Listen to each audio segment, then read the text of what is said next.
საღამომშვიდობის. თქვენ წინაშეა სპეციალური გამოშვება. დღევანდელ გადაცემას ასე დავარქვი: ისინი და ესენი. ორ ნაცვალ სახელზეა საუბარი, მაგრამ მათ შორის არის პრინციპული განსხვავება. ისინი დისტანცირებულს ნიშნავს, ცოტა განზე და ცოტა შორს მდგომს ნიშნავს, ცოტა გაუცხოვებულს ნიშნავს. ესენი უფრო ჩვენსას და ჩვენიანს ნიშნავს. ეს განსხვავება მე მგონი არსებითია და თუ რატომ საუბრობ ამ თემაზე, ამ ნაცვალ სახელებზე, მაგრამ აქედანვე მოგახსენებთ. საუბარია ეგრეთ წოდებულ ნაცებსა და ქოცებზე. საუბარია ორ პოლიტიკურ ძალაზე, რომელიც ერთმანეთს შერკინებია წლების განმავლობაში და რომელთა დაშორება ვერა და ვერ მოხერხდა. თითქოს მტრები არიან, თითქოს დაპირისპირებულნი არიან, თითქოს სამკვდრო სასიცოცხლოდ დაჯახებულნი არიან ერთმანეთს, მაგრამ მუდმივად ერთად არიან, ერთმანეთს ვერ შორდებიან და ერთმანეთს ძალიან სჭირდებიან. ასეთი ვითარება ჩამოყალიბდა და ეს ვითარება აქამდე გრძელდება. თუმცა მიუხედავად ამისა, ამ ვითარებისა, მაინც უნდა გავარჩიოთ, რა არის მსგავსება მათ შორის და რა არის განსხვავება მათ შორის. ან არის კი მსგავსება და განსხვავება მათ შორის. რა თქმა უნდა არის, მსგავსებაც არის და განსხვავებაც არის. მათ შორის მსგავსება ის არის, რომ ორივე პროდასავლური ძალაა. ასეა შინაგანად მენტალურად მომართული ერთიც და მეორეც. ორივეს გული იქითკენ მიუწევს, ორივე ორიენტირებულია დასავლეთზე და ორივეს სურს საქართველოს მომავალი დასავლეთთან ერთად იხილოს, დასავლეთის წიაღში იხილოს. ეს არის მთავარი მსგავსება მათ შორის. რა არის მათ შორის განსხვავება? განსხვავება ის არის, რომ ისინი, ნაცები, არის უსასტიკესი ძალა და ფაშისტური ძალა. არის დაუნდობელი ძალა. არის მოღალატე ძალა და არის ძალა, რომელსაც ერთ ნაბიჯზეც კი ვერ ენდობი, ვერსად და ვერაფერში. რაც შეეხება ქოცებს, ისინი ასეთები არ არიან. ყოველ შემთხვევაში, ჯერჯერობით მათ არ გამოუვლენიათ, რომ ისინი სასტიკები არიან, მით უმეტეს არ გამოუვლენიათ ის, რომ ფაშისტური მიდრეკილებისანი არიან და არ გამოუვლენიათ ის, რომ ღალატობენ ქვეყნის და ხალხის ინტერესებს. ეს სერიოზული განსხვავებაა, თუმცა მსგავსებაც ძალიან სერიოზულია. და სხვათა შორის იქნება სწორედ ეს მსგავსება იყოს საბედისწერო ქართველი ხალხისთვის. ახლა, როდესაც ამ მსგავსება განსხვავებაზე ვსაუბრობ, მინდა რაღაც გარკვეული მაგალითები მოვიხმო. აი, მაგალითად, როგორ მსჯელობს ნაცი. ლაპარაკობდით დავით რაზმაძეზე, ხო, სწორად მახსოვს. აი, ახლა ღიად ეთერში პირდაპირ ვიტყვი. ოცნება მაქვს, გადამეყარო სადმე. აი, მზიამაღლობელივით უნდა სახეში გაულაწონა და ეს იქნება და მე მიკვირს, პირდაპირ გეტყვით.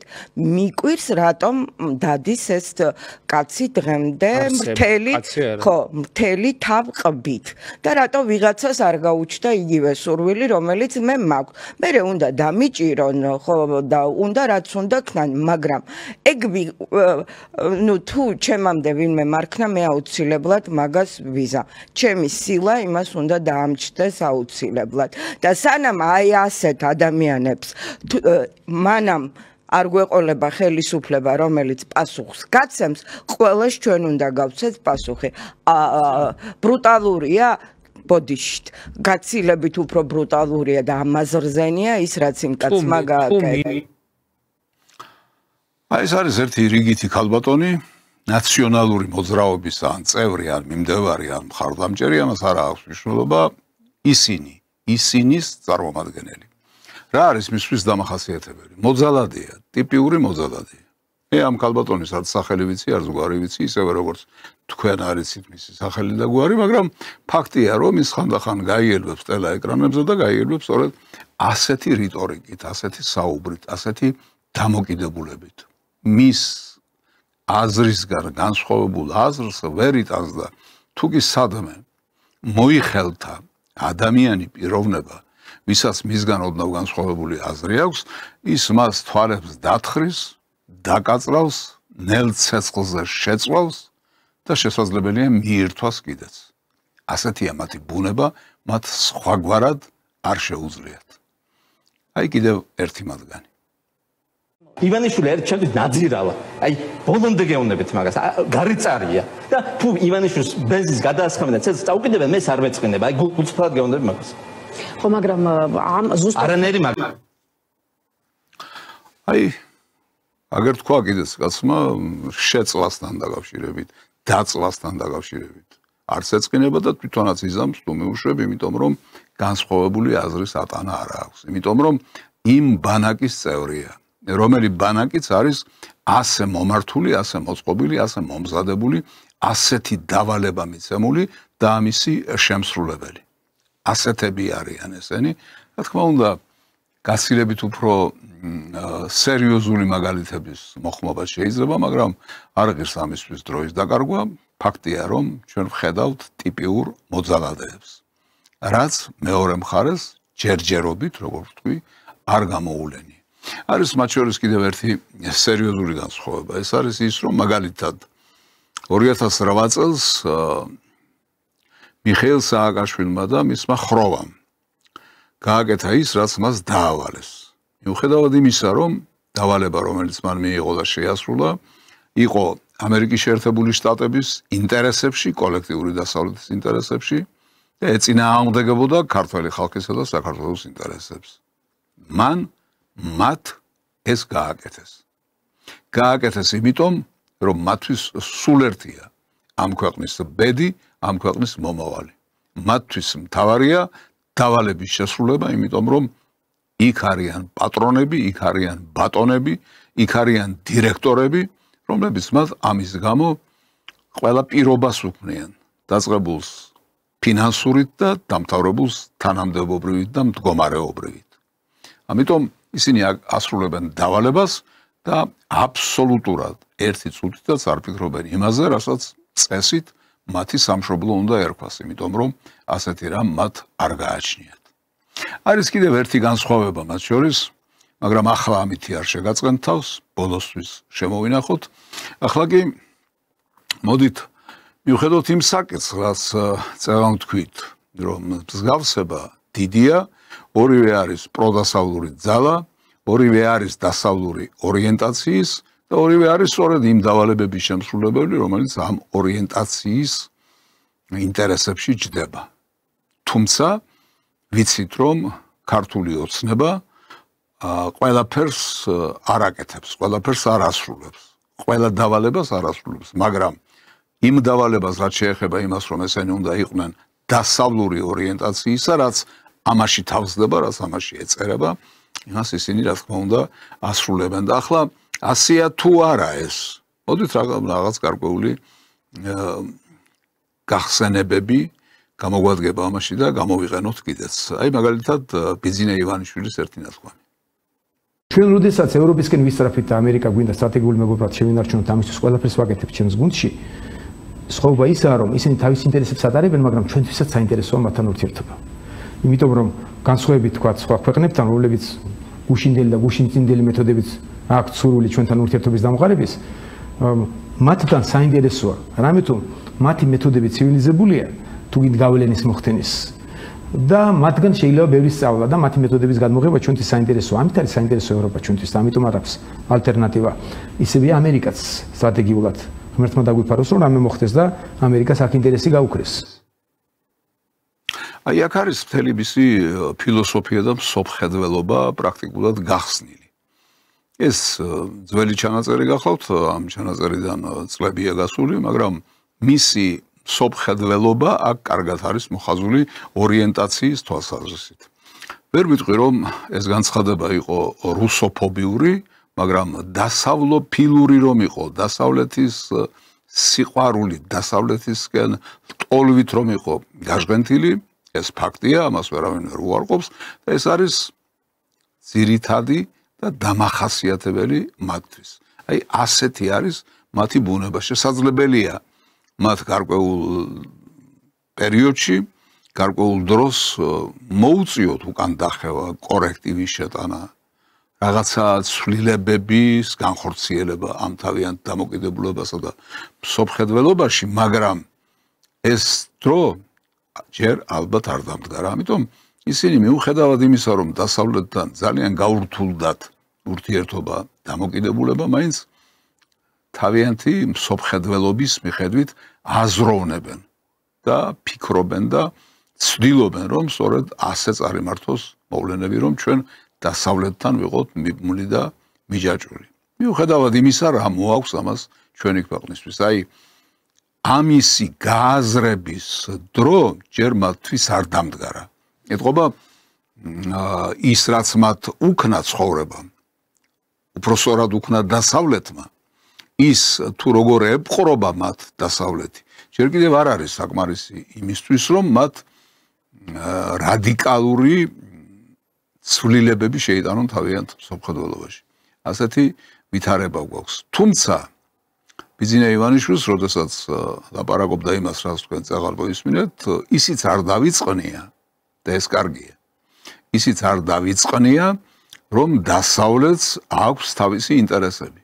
დასავლეთი არ არის მომართული და აღზრული მხოლოდ და მხოლოდ იმ мотивაციით, რომ როგორმე ხელი შეუწყოს, გადაეფაროს, კალთა გადააფაროს, დახმარება გაუწიოს საქართველოს. არა, მას თავისი ინტერესები აქვს და როგორც ვთქვი, ეს ძალიან კარგია, რომ ბიძინა ივანიშვილს იმ თავითვე ქონდა გაცნობიერებული. ევროპის თითოეული ქვეყანასაც და თვითონ ამერიკასაც პირველ რიგში საკუთარი ქვეყნის ინტერესები აქვთ. მათ უნდათ საკუთარი ქვეყნის რაღაც ინტერესი გაატარონ და ჩვენ შეიძლება რაღაცაში გამოვდგეთ ამისთვის. და პარტნიორობა ამათთან იმით არის საინტერესო, რომ ესენი წინწასული განვითარებული ქვეყნები არიან, დემოკრატია იციან, ადამიანის უფლებებს იცავენ და ესე შემდგომ და ამ მეთოდებით მათი გავლენის ქვეშ ყოფნა საინტერესოც კია ჩვენთვის. მათი გავლენის ქვეშ ყოფნა საინტერესოც კი არის ჩვენთვის. ეს იყო ბოლო წინადადება, რომელიც თქვა ბატონმა ივანიშვილმა. და იქამდე თქვა, რომ ესენი არიან წინწასული ქვეყნები, განვითარებული ქვეყნებია. მაგრამ განუვითარებელი და უკან ჩამორჩენილი ქვეყნები რომლები არიან? ყოველ შემთხვევაში მან რა იგულისხმა? ალტერნატივად იმისა, რის შესახებაც საუბრობდა, რა მოიაზრებოდა, ან რომელი ქვეყანა მოიაზრებოდა. მიხვდით ალბათ, რა თქმა უნდა, რუსეთი მოიაზრებოდა. იმიტომ რომ ჩვენ ხომ ამ მიმართულებით უჭიდაობთ მთელი ამ 35 წლის განმავლობაში და იქამდეც დასავლეთი თუ რუსეთი. და როდესაც დასავლეთის საქებარ სიტყვებს არ ვიშურებთ, მაშინ რუსეთს ვწიხლავთ. და პირიქით. აი ეს შეჯიბრებითობა მუდმივად ახლავს ამ ორ მიმართულებაზე ფიქრს და საუბარს. ამიტომ რუსეთი ავტომატურად მოიაზრა ჩამორჩენილად და დასავლეთთან, აი მათთან დამოკიდებულებაში ყოფნაც კი, მათი გავლენის ქვეშ ყოფნაც კი მაინც რაღაცით უფრო საინტერესოა, იმიტომ რომ ისინი, როგორც თვითონ თქვა, წინწასული ქვეყნები არიან. აი ასეთი გახლავთ აზროვნების ეს წესი, რომლითაც მთელი თაობებია შეპყრობილი.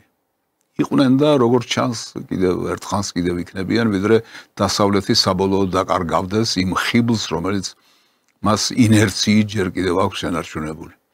აი ასეთ ხიბლში ყოფნის ერთი კონკრეტული მაგალითია კიდევ ის, რაც აქვს ნათქვამი ბატონ ივანიშვილს.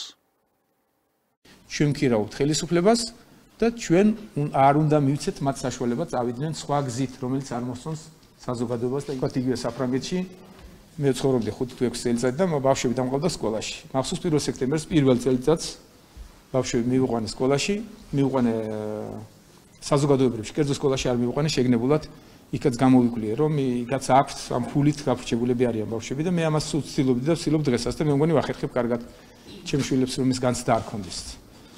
და სხვათა შორის არც ერთ შვილს ამასაც გაგიცხადებთ, რომ არ აქვს პრეტენზია ჩემს გონებაზე და რომ ამას რო შევახსენებ, ლაპარაკიც არ უნდათ. ჩვენ თვითონ მივხედავთ. მოკლედ 1 სექტემბერს მივედი სკოლაში, ვიღაცებს ვიცნობდი, ვიღაცები გავიცანი და ვიღაცა აი გატაძღახმა მერი მოვიდა. ხო მე მეგონა რაღაც ხდება და იქ არავინ არ გაიძა ჩემს მეტი ბოლო-ბოლო ამ მერს მე მივაქციე ყურადღება და მე მომიჩოჩ და გავიცანი რაღაც შევეკითხე ხო და მშობლებმა გააცნობიერეს მერი მოვიდაო ვინმაცა და საერთოდ წაავლეს კეჩოში ხელი მერს სკოლის კიდები ნახეს სამი საფეხური აიყვანეს დააყენეს ზედ თუ კარგად გამოჩენ და გაჩოთქეს მაგრად რა ესე იყო აცკურული შენ ხო გითხარით რომ ხელფასი დაამატეს სკოლას მოძებნე რესურსები რომ მასწავლებელი იყოს ისეთი სრულყოფილი და ნორმალური ბავშვებს იმდენ დავალებებს აძლევენ რომ ჩვენ ვალდებულები ვართ დავეხმაროთ მათ გაკვეთილებს ვერ ამზადებენ ჩვენ ამის დრო არა გვაქვს სამსახურიდან მოდივარ დაღლილები ეს რა შარშა რო შეგვირდი სადახარ რო დაგავიწყდა სულ ოფლი იწმინდა ამ კაცმა და რაღაც დაპირებები ისე ბოდიშები და ამას ვიზა აი ეს გვინდა ჩვენ ბატონო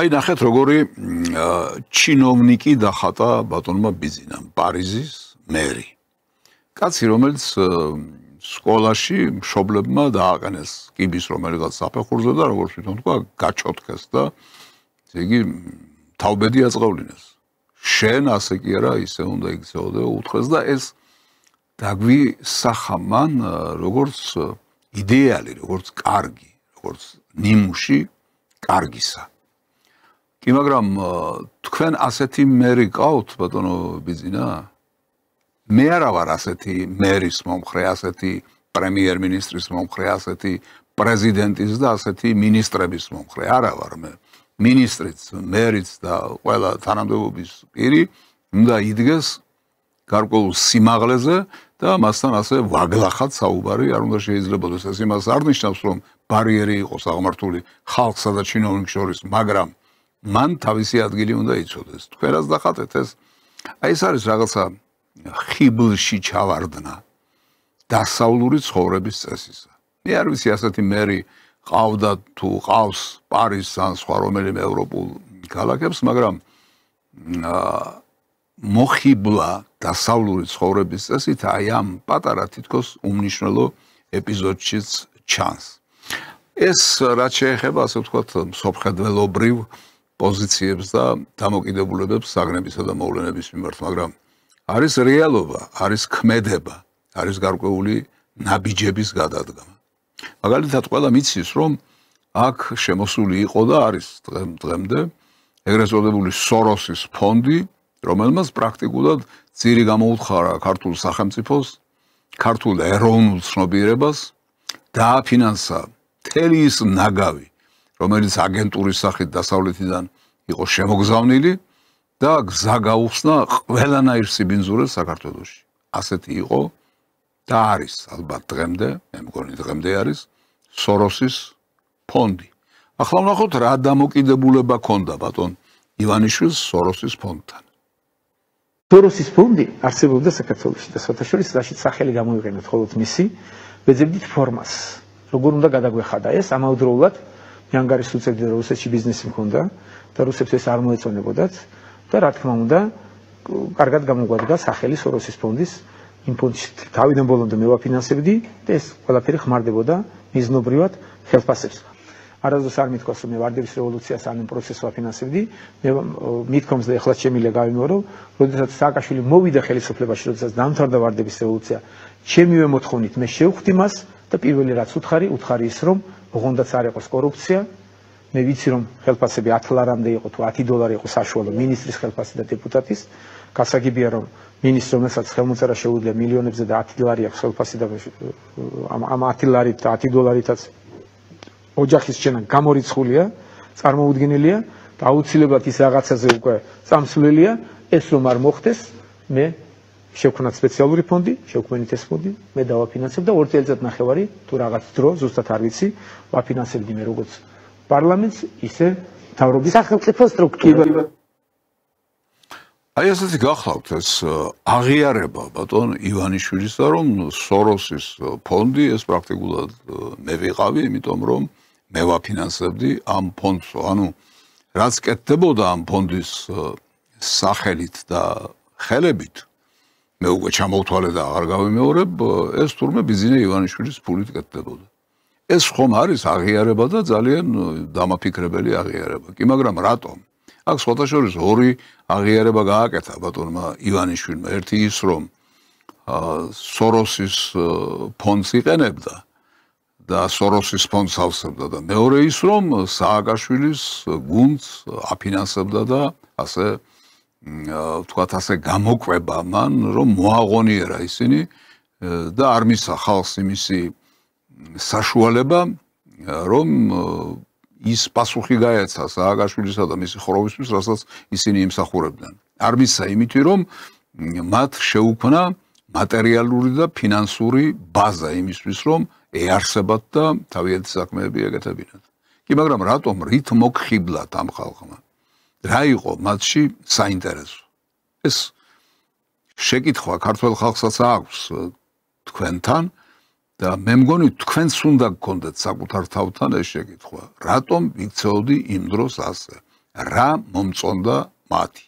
და ასე შემდეგ. და მეორე ამ სოროსის ფონდთან მოკიდებულება თქვენ ნახავთ ალბათ კადრებს, სადაც სოროსი არის საქართველოში, მას იღებს ბატონი ივანიშვილი და აი ახლა უყურებთ თქვენ კადრებში როგორი არის, ასე ვთქვათ, დამოკიდებულება ურთიერთან, სიყვარული, პატივისცემა და სტუმარ მასპინძლობა, ასე ვთქვათ და აი სახეებსაც ხედავთ აქ უსუფაშვილი გამოჩნდა, რესპუბლიკური პარტია, რომელიც გვერდით დაიყენა ბატონმა ივანიშვილმა. ესე იგი ჯერ მოხიბლული იყო სააკაშვილი და მისი გუნდით, ხოლო მერე როდესაც დააპირა რომ სააკაშვილი და მისი გუნდი აღარ იყვნენ ღირსნი იმისა რომ ისინი ყოფილიყვნენ საქართველოს მართველი პარტიის წევრები და მართველი პარტია. აი ამ დროსაც გვერდით დაიყენა რესპუბლიკელები. ეხლა ხედავდით ბატონ უსუფაშვილს, ხო? ის გვერდით. რას ნიშნავს ეს? ეს ხომ ნიშნავს დაშვებულ შეცდომებს. ეს ხომ ნიშნავს იმას, რომ რაღაცა მთლად ლოგიკურად არ მიდის, აი ბიზინა ივანიშვილის მოღვაწეობაში. მისი პოლიტიკური მოღვაწეობა მაქვს, რა თქმა უნდა, მხედველობაში. რაღაცა ისეთი ზიგზაგებია, რაღაც ისეთი ლაქებია, ისეთი ამოვარდნებია, რომელზეც პასუხი არ არის გაცემული და გასაცემია ეს პასუხი. მით უფრო, როდესაც ვხედავთ, რომ ნაციონალური მოძრაობა და ქართული ოცნება, ანუ ბიზინა ივანიშვილის გუნდი, დღემდე მიუხედავად დაპირისპირებისა, არიან ერთ სულ და ერთ ხორცს, ერთმანეთს ასულდგმულებენ, ერთმანეთის ჭირდებათ, ერთმანეთს ავსებენ და ერთმანეთს განუმტკიცებენ ადგილებს. ერთს ხელისუფლებაში, მეორეს როგორც მთავარი ოპოზიცია, ძირითადი ოპოზიცია. ორივეს აწყობს ეს როლი. მართალია, ნაციონალურ მოძრაობას სურს დაბრუნება და რევანში, მაგრამ ეს სხვა საკითხია. ჯერჯერობით ეს თამაში მიდის. განაწილებულია როლები და ამ როლების განაწილებით ზიანდება საქართველო. ზიანდება ქართველი ხალხი. ზიანდება ქართული პოლიტიკა. ქართული პოლიტიკა არ ვითარდება. ქართულ პოლიტიკაში ვერ შემოდიან ახალი ძალები, რომლებსაც შესაძლებელი იყო მოეტანა გარკვეული სიახლე, მსოფლმხედველობრივი, პოლიტიკური, ეკონომიკური, გეოპოლიტიკური, საგარეო ორიენტაციის თვალსაზრისით და ასე შემდეგ და ასე შემდეგ. აი ეს პროცესი პრაქტიკულად ჩამდგარია. იმიტომ რომ ერთმანეთს შეედუღაბნენ, შეემტკიცნენ ეს ორი ძალა და პრაქტიკულად ორივე იქცა რეაქციულ ძალად, რეგრესულ ძალად, თუმცა მათ შორის, როგორც გითხარით უკვე, დიდია მსოფლმხედველობრივი განსხვავება, დიდია ზნეობრივი განსხვავება. საბოლოო ჯამში ისინი ერთმანეთსაც მიათრევენ უფსკრულისგან და ადვილი წარმოსადგენია თუ საით წაათრევენ ისინი ქვეყანას. აი ასეთი ვითარება გვაქვს. ახლა ვნახოთ ბატონ ბიძინას მიერ ნათქვამი კიდევ ერთი პოზიცია, შეფასება ნაციონალური მოძრაობის. 2012 წლებში ჩვენ გამოვიარეთ უმძიმესი წლები, როდესაც ქვეყანას არა ხალხის მიერ არჩეული ხელისუფლება, არამედ გარედან დანიშნული რევოლუციური კომიტეტი, უცხოური აგენტურა მართავდა. შეგახსენებთ, რომ ეს ადამიანები სააკაშვილი, ბოკერია, მერაბიშვილი, ადეიშვილი, გვარამია კეზევაშვილი და სხვები საქართველოს ხელისუფლების ლიდერებად NGO-ების ხელით მოწყობილი რევოლუციის შემდეგ დაინიშნენ. არადემოკრატიული წესით გარედან დანიშნული ადამიანების მმართველობამ კაფეოდ დაგვანახა თუ რამდენად მძიმეა თავისუფლების, დამოუკიდებლობის და სუვერენიტეტის დაკარგვა. ესე იგი, არაარჩეული ხალხის მმართველობა, სხვის მიერ შემოგზავნილი აგენტურის მმართველობა, NGO-ების მიერ მოწყობილი რევოლუციის შედეგად მოსული ხელისუფლება და ასე შემდეგ და ასე შემდეგ, ესე იგი, ხედავთ როგორ ამკობს წინ წლებში, რა თქმა უნდა, ნაციონალურ მოძრაობას, ნაციონალურ ხროვას ბატონი ივანიშვილი. ეს ის პერიოდია, როდესაც ის ხელისუფლებაში მოსვლას აპირებს. კი, მაგრამ როდის ნახეთ, როდის გაიგეთ ეს? წინა დღეს? ეს თავიდან რატო არ იცოდით რა ეს ძნელი დასანახი იყო თუ რა ძალა ეს და რა გზით მოვიდნენ ისინი ხელისუფლებაში და რისი გამკეთებლები იყვნენ. ეს ხომ ჩანდა იმ თავითვე დაკვირვებული კაცისთვის, დაკვირვებული თვალისთვის ეს ადვილი დასანახი იყო, მაგრამ თქვენ ეს ვერ დაინახეთ, თქვენ აფინანსებდით, ხელს უწყობდით, განუმტკიცებდით მდგომარეობას ხელისუფლებაში. აქ არ მინდა ყველაფრის მოტანა, თორემ მე ის დასკვამიც მახსოვს, რომ თქვენო ორი ვადაო, როგორც არისო კონსტიტუციითო, უნდა იყოთ ხელისუფლებაშიო, მე ერთი ვადა უნდა გამოტოვოთ და მე ისე უნდა მობრუნდეთო. უთხარიო მეო თქვენ გაქვთ ნათქვამი, ბატონო ბიძინა. სააკაშვილს და მის გუნდსო. რატომ? რითი იმსახურებდნენ ისინი ასეთ დამოკიდებულებას, ან თქვენგან და ან ქართველი ხალხისგან და ან ვინმესგან. ეს ხომ შეცდომა იყო, რომელსაც ალბათ აღიარება უნდა, მაგრამ მარტო აღიარებაც არ ყოფნის. უნდა ქმედება, უნდა გარკვეული ნაბიჯების გადადგმა. კი, ახლა თითქოს რაღაცა კეთდება იმისთვის, რომ კონსტიტუციურად აიკრძალოს ნაციონალური მოძრაობა. აგერ კომისია მიმუშავა და უზარმაზარი მასალები დადო და ეს ალბათ ყველაფერი იმისთვის არის მოხმობილი, რომ ლოგიკურ დასკვნამდე მივიდეს, ლოგიკურ წერტილამდე მივიდეს, მაგრამ იქამდე ისევ იმ მდგომარეობაში ვარდებით. რა მდგომარეობაშიც მთელი ამ 13 წლის განმავლობაში ვიმყოფებით, რომ არჩევანი გვაქვს თქვენსა და ნაციონალურ მოძრაობას შორის, რაც იმას ნიშნავს, რომ თქვენ ავტომატურად უნდა მოგცეთ ხმა, იმიტომ რომ თქვენ უკეთესები ხართ. მაგრამ თქვენს მიმართ რომ პრეტენზიები გვაქვს, თქვენს მიმართ რომ მთელი რიგი შეკითხვები გვაქვს და თქვენს მიმართ მთელი რიგი ფაქტები რომ გვაქვს, რომ თლად ხელის გულზე საგოგომანებნი არ ახართ. ამას რა უყოთ? იმის გამო და იმის შიშით, რომ ის არამზადები და გარეწრები არ მოbrunდნენ ხელისუფლებაში, სანამდე გაძლიოთ ხმა. ეს ვითარება ხომ უნდა შეიცვალოს როგორმე.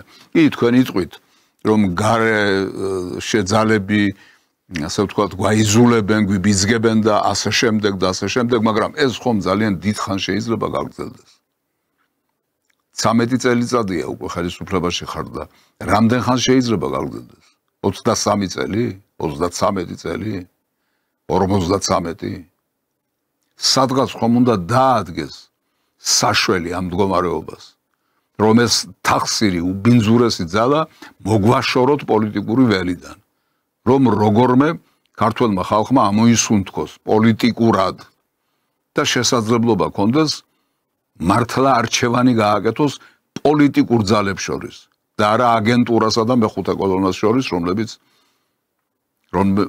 ქვეყანას ღუპავენ, რომლებიც სახელმწიფო გადატრიალების გზით მიაქარებენ ქვეყანას იმ შემთხვევაში თუ ხელისუფლებაში ხალხი მათ არ აირჩევს. ხალხი მათ არასოდეს არ აირჩევს. მაგრამ ხედავთ რა ეს გეგმავენ, ხედავთ რა მიმართულებას აძლევენ პოლიტიკურ ცხოვრებას. თქვენ შეიძლება თქვათ, რომ არაფერიც არ გამოუვათო. მეც იმედი მაქვს, რომ არაფერი არ გამოუვათ, მაგრამ ეს ვითარება ხომ არის შექმნილი? ძალიან ცუდი ვითარება. უსაზიზღლესი ვითარება მე ვიტყოდი. ახლა ისევ ამ სოროსის თემას მიუბრუნდები. ახლა მაინც ხომ გამოჩნდა ჩემთვის და ჩემ სავით მოაზროვნეებისთვის მაშინაც ჩანდა ვინ იყო სოროსი და რას არ მოადგენდა იგი. მაგრამ მე ვინ დამიჯერებდა. ახლა მაინც ხომ გამოჩნდა, როდესაც თვითონ ტრამპი დაუპირისპირდა ამერიკის შეერთებული შტატების პრეზიდენტი სოროს და მის გუნდს და მის ფონდს და მის სიბინძურეს. ახლა მაინც ხომ გამოჩნდა ვინც არის სოროსი. ძალადობრივი პროტესტის დაფინანსებისთვის დონალდ ტრამპი მილიარდერ ჯორჯ სოროსსა და მის შვილს სამართლებრივი დევნით დაემუქრა. ამერიკის პრეზიდენტი სოროსის იმპერიას ამერიკასა და მსოფლიოს სხვადასხვა ქვეყნებში ქაოსის შექმნაში ადანაშაულებს. ტრამპი წერს, რომ სოროსი ორგანიზებული დანაშაულის შესახებ კანონით უნდა გასამართლდეს და პასუხი აგოს. ჩვენ აღარ ვაპირებთ ამ შეშლილებს ამერიკის დანგრევის უფლება მივცეთ. აღარასდროს მივცემთ მათ სუნთქვის და თავისუფლების შანსსაც კი. სოროსმა და მისმა ფსიქოპათთა ჯგუფმა დიდი ზიანი მიაყენეს ჩვენს ქვეყანას. ეს მათ შორის მოიცავს მის გიჟ მეგობრებსაც დასავლეთ სანაპიროდან. ფრთხილად იყავით, ჩვენ გავკვირდებით. მილიარდერი ჯორჯ სოროსი ტრამპის ოპონენტების დემოკრატების დამფინანსებელი. ამერიკული მედია ირწმუნება, რომ სწორედ მისი ქსელის მიერაა დაფინანსებული ვაშინგტონში კრიმინალებთან ბრძოლის მიზნით ტრამპის გადაწყვეტილების საწინააღმდეგო გამოსვლები.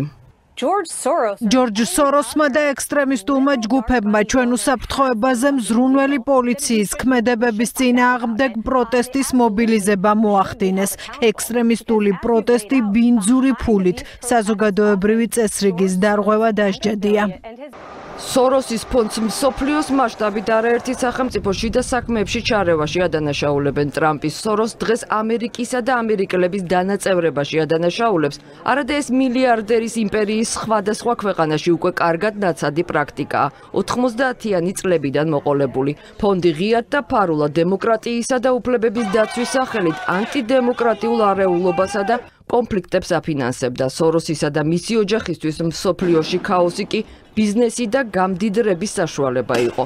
სახელმწიფო დეპარტამენტის ყოფილი მრჩეველი მაიკლ ბენცი ამბობს, რომ სოროსის ეგრეთ წოდებული ფილანტროპული იმპერია დანაშაულებრივი ორგანიზაციაა, რომელიც საკუთარი ინტერესებისთვის ყიდულობს მედიას, საზოგადოებრივ ჯგუფებს, პოლიტიკოსებს და მსოფლიოს სხვადასხვა სახელმწიფოში პოლიტიკურ და ეკონომიკურ კრიზისებს ქმნის. ხო და ეს ყველაფერი მე თუ ვიცოდი თავის დროზე, თქვენ რატომ არ იცოდით მეთქი? ამაზეა ლაპარაკი და ეს არის შეკითხვა, რომელიც არსებობს.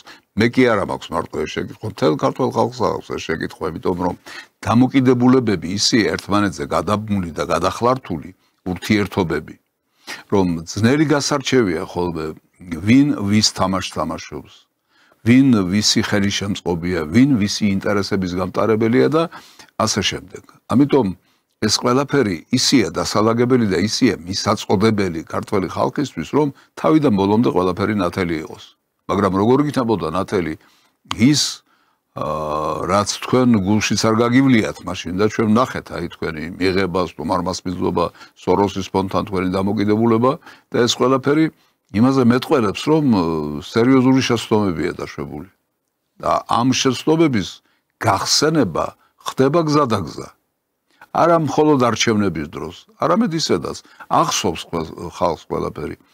მეხსიერებაში ილექება ეს ყველაფერი და შემდეგ ერთმანეთთან, როდესაც აკავშირებენ მთელ ამ მოვლენათა გრძელ ჯაჭვს, დასკვნასაც შესაბამის აკეთებენ, რომ თლად ისე არ არის საქმე, როგორც ვიღაცას სურს რომ წარმოაჩინოს. კიდევ ერთი თემა, რომელსაც აუცილებლად მინდა შევეხო, აი დაპატიმრებების სერია, რომელიც მიდის საქართველოში.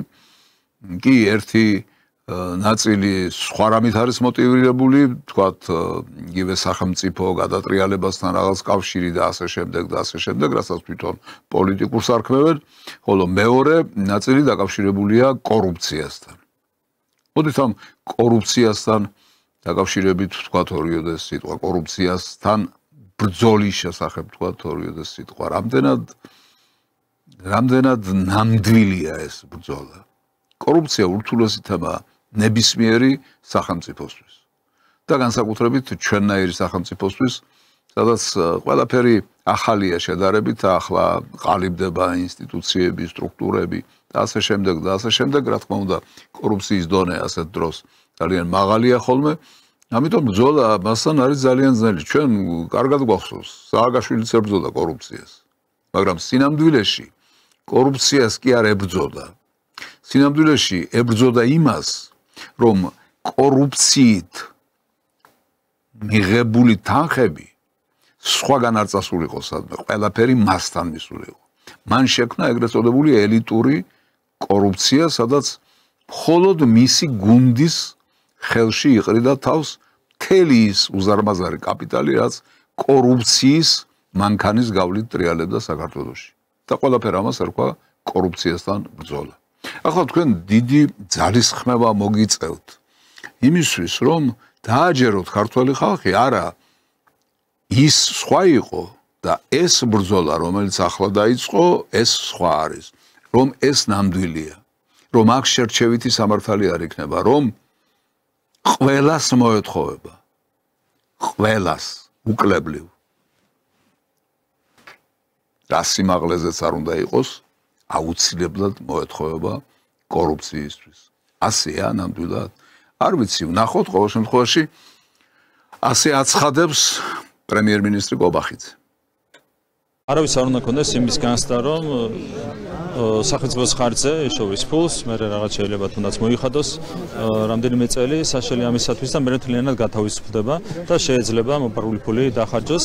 ყველა ეს ზომა ზოგადად აჩვენებს ჩვენს სრულ ასე ვთქვათ мотивაციას, რომ მაქსიმალურად ვიზრუნოთ საქართველოში კორუფციის მთლიანად აღმოფხვრისთვის.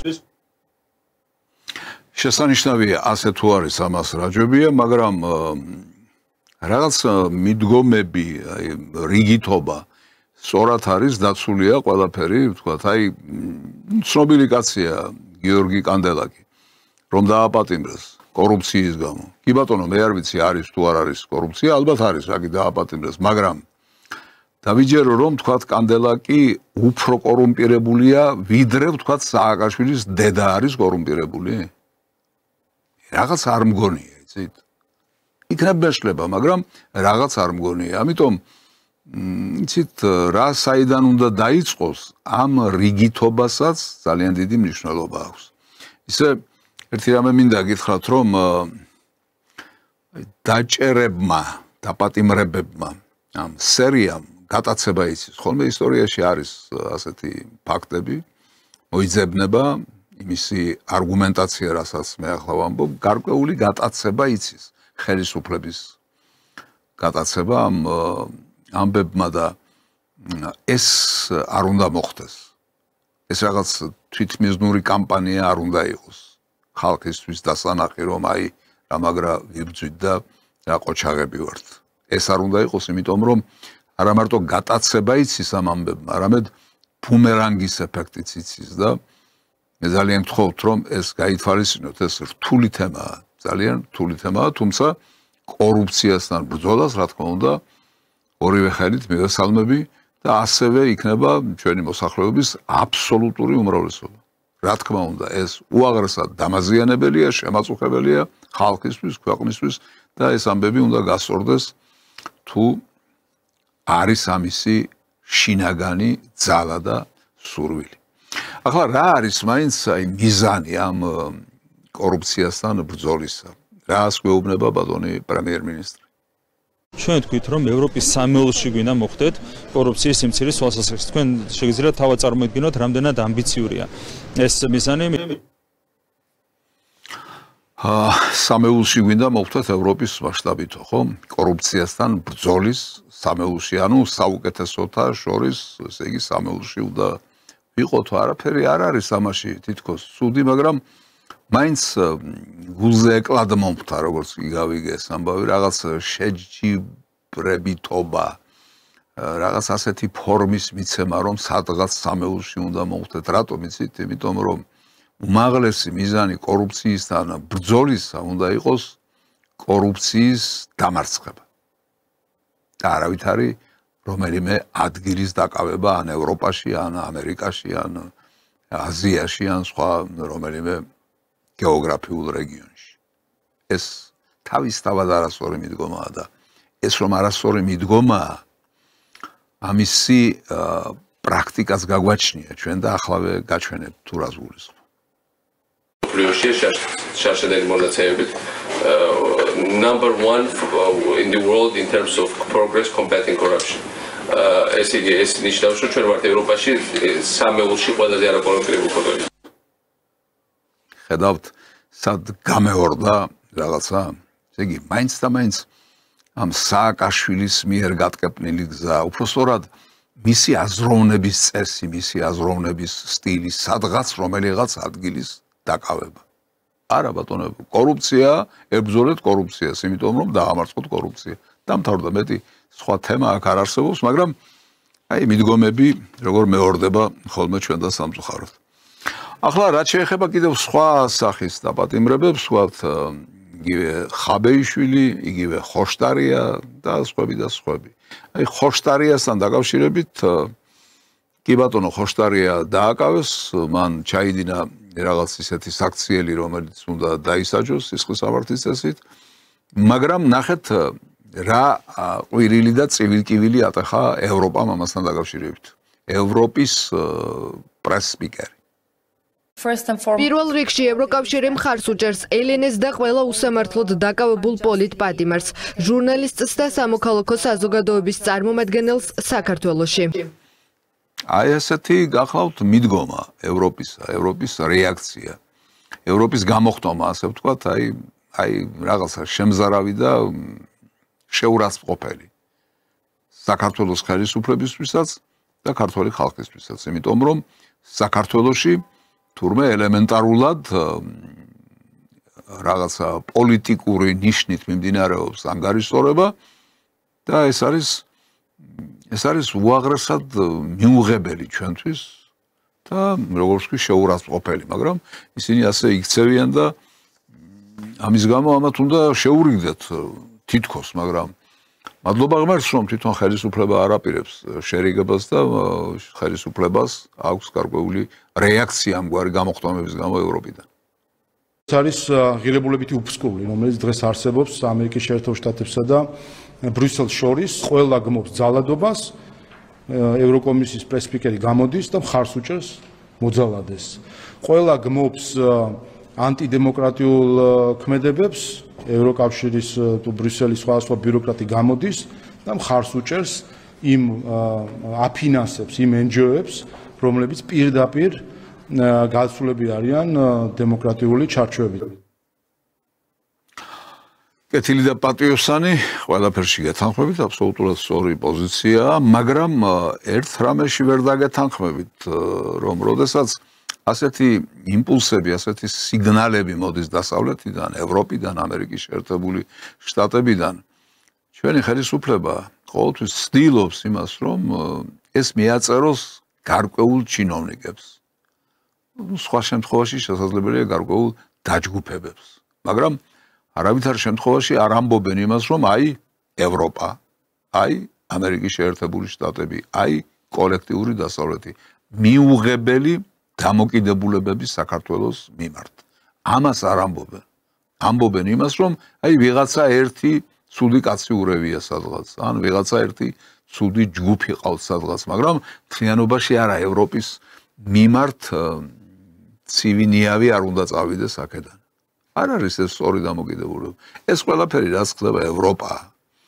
ევროპა იქცევა იმდენად უსინდისოდ, იმდენად შემზარავად, იმდენად არასწორად, იმდენად უზნეოდ, რომ ეს ყველასთვის დასანახია.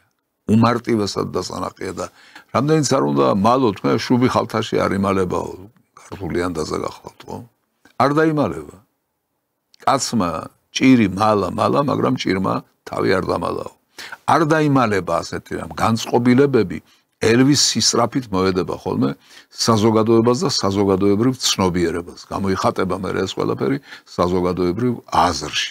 ამიტომ, როდესაც საზოგადოებრივი აზრი ერთი მიმართულებით მიდის და თქვენ მეორე მიმართულებით მიდიხართ ხელისუფლება და საზოგადოებრივი აზრის საწინააღმდეგოს დამტკიცებას და თავზე მოხვევას ცდილობთ, ლამობთ, ეს ყოველთვის მარცხით თავდება, იმიტომ რომ რთულია საზოგადოებასთან ჭიდაობა, საზოგადოებრივი აზრისთვის მიმართულების შეცვლა.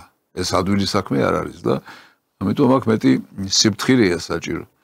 ახლა ამ ხოშტარიას დაპატიმრების შემდეგ მოხდა ისე, რომ რუსეთიდან მათ ოჯახს ჩაერიცხა უზარმაზარი თანხები, აი ამასთან დაკავშირებით მინდა სიუჟეტი გაჩვენო. ელენე ხოშტარიას დაკავებიდან რამდენიმე საათში მისი მამის გოგი ხოშტარიას ანგარიშზე რუსეთის ფედერალური ბიუჯეტიდან 9 მილიონი რუბლი ჩაირიცხა, რაც დაახლოებით $100,000 ექვივალენტია.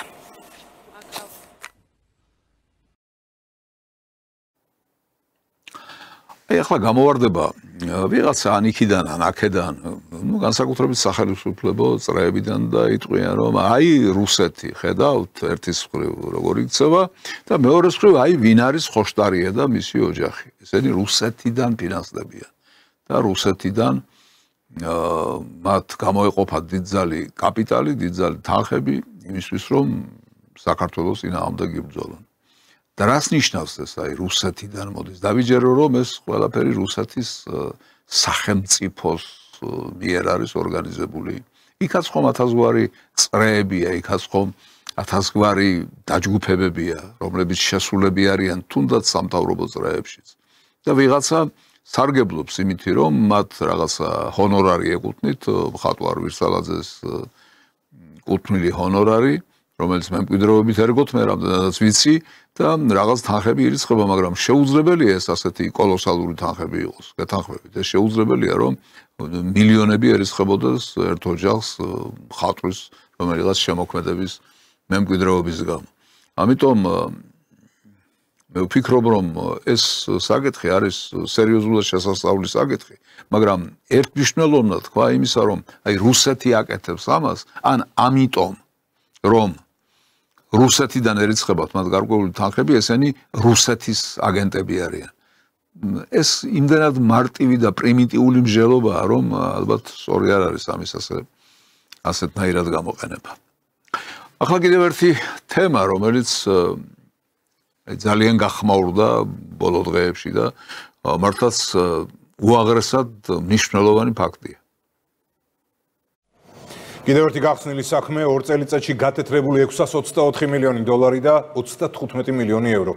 დანაშაულებრივი სქემა სახელმწიფო უსაფრთხოების სამსახურმა და პროკურატურამ გამოავლინეს. გამოძიებამ დაადგინა, რომ 2022-2024 წლებში ჯამში ამ სქემით დანაშაულებრივმა ჯგუფმა $624 მილიონი და 35 მილიონი ევრო გაათეთრეს.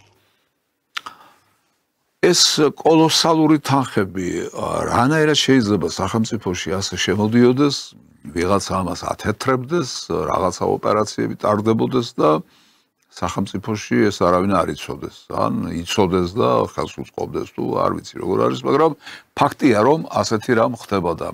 რა არის ეს?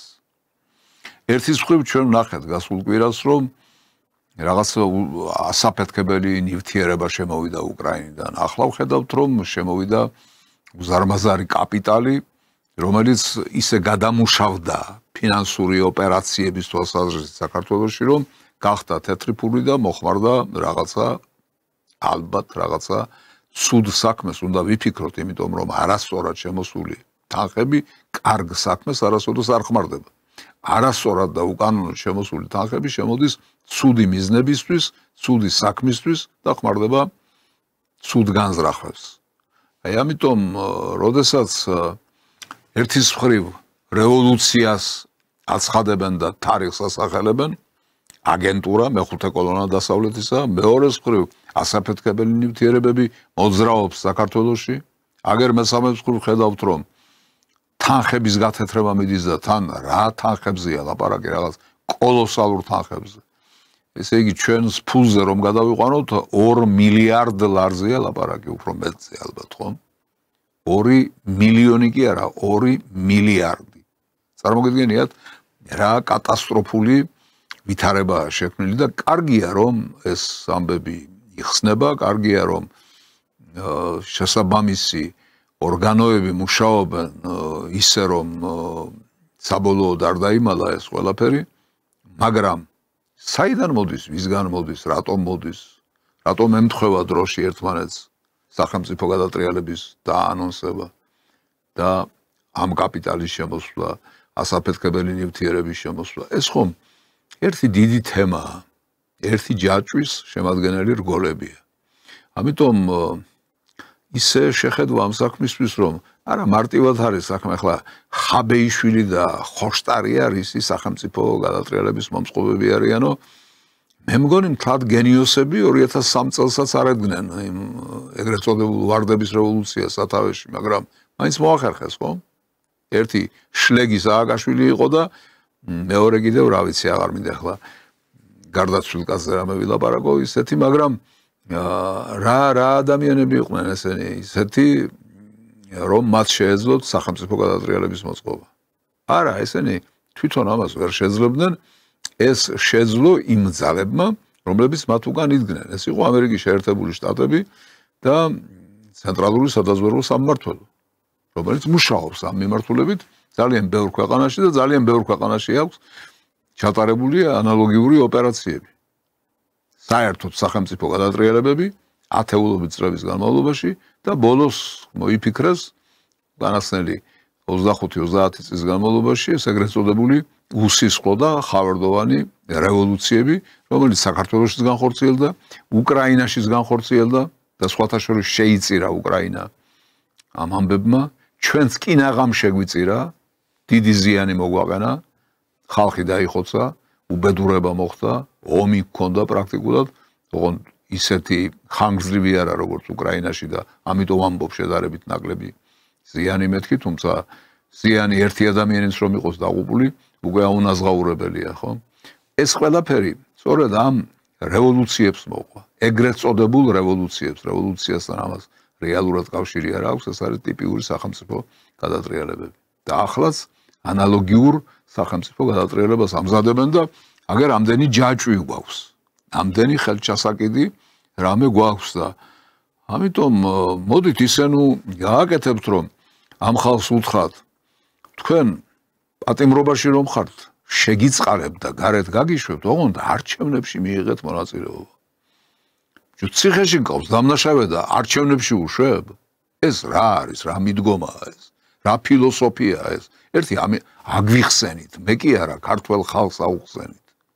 რა არის ეს, რა ფილოსოფიაა, რა მიდგომაა, რა პოლიტიკაა და საერთოდ რა ადამიანობაა, რა არის ეს? თქვენ მაინც და მაინც მართლა სამოქალაქო დაპირისპირებამდე გინდათ საქმე მიიყვანოთ?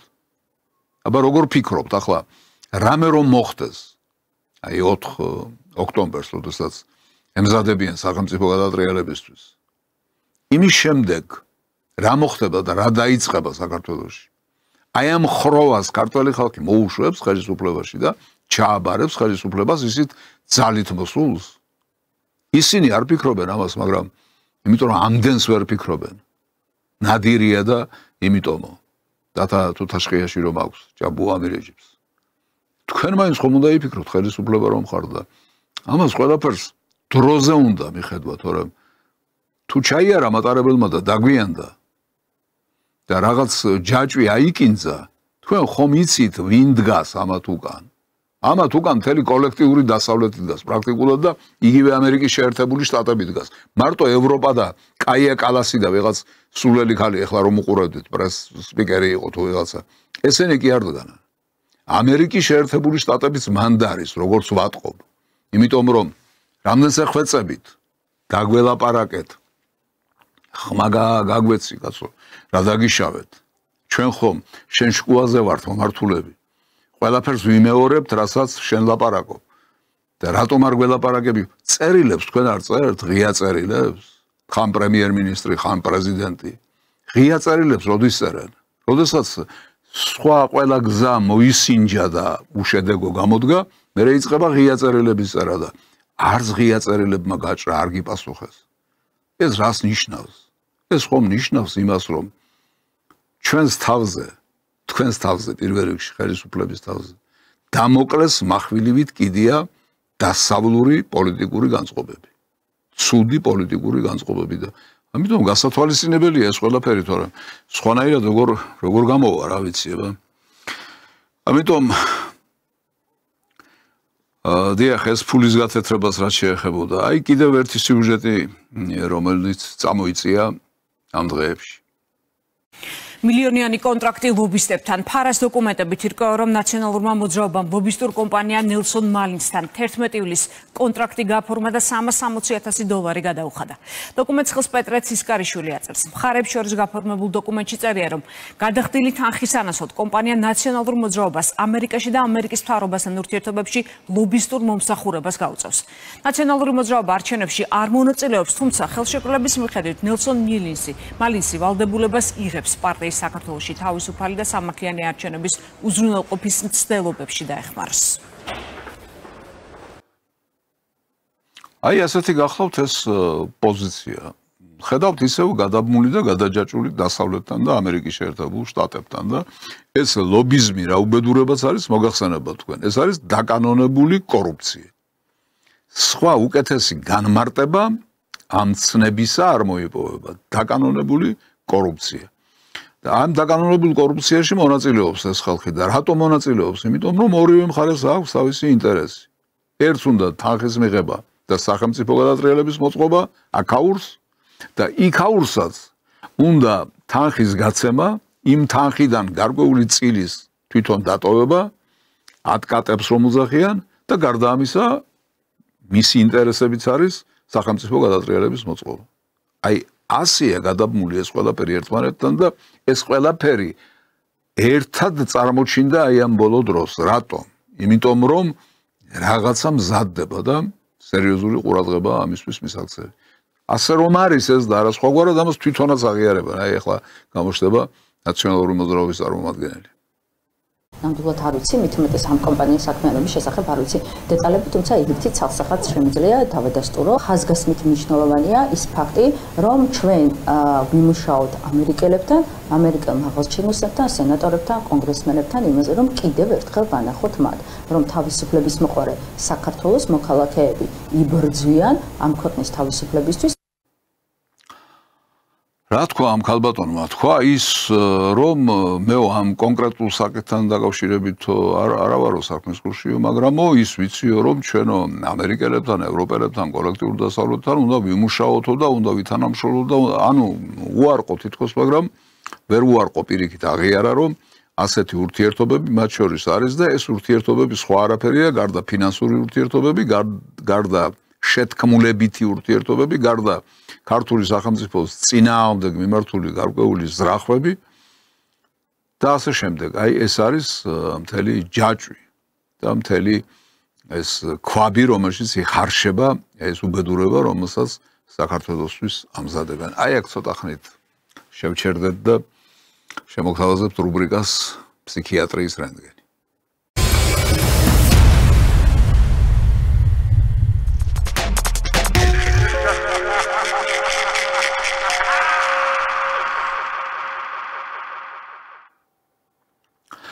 ის ყველაფერი რის შესახებაც ჩვენ ვისაუბრეთ სახელმწიფო გადატრიალების მზადება თუ სხვა რამეა, ჩვენ ამას უყურებთ ხოლმე ტელეარხებიდან, სადაც მაინც ფოკუსირებულად და მასშტაბურად რაც მიმდინარეობს, იმაზეა ხოლმე აქცენტი გაკეთებული და უფრო ნაკლებად ჩანს თქვა რეგიონები, ჯგუფები, რომლებიც სადღაც დადიან, სადღაც დაძრწიან და სადღაც ბინძური მუშაობით არიან დაკავებული. აი ახლა მინდა შემოგთავაზოთ ერთი ფრაგმენტი.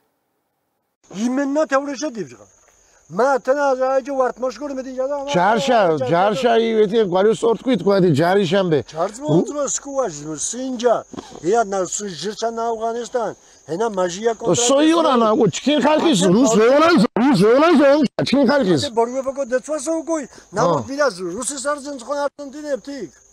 ოდო რუსეთი ჩქინ ბოლოშა გებჭობდნენ თითქმა ხო საბოლოოდ ასე გეჯობი ვაბუდო მაგრამ ჩი ომშა ჩქინ ხალხს ხო ვეორანს ვეორანსო მუშოშა სინა პირდაპირ ჩეჩნეთ ვიდეო ინგუშ ვიდეონ ხო ვიდეონ აფხაზ ვიდეონ ჩუქშა ვიდეონ ვიდეონ მიჯოღოდეს არძა კრუგის დო ქორთულს ხო ვეორანს ოდო ენებ ხალხის то ენებ ულაგადნა ხალხის იდან მუდარენია ომში გიწვენდია ჩი ომში მიწვენა ვარ ჩქინ ხალხის ომშა იონანს მუშომშა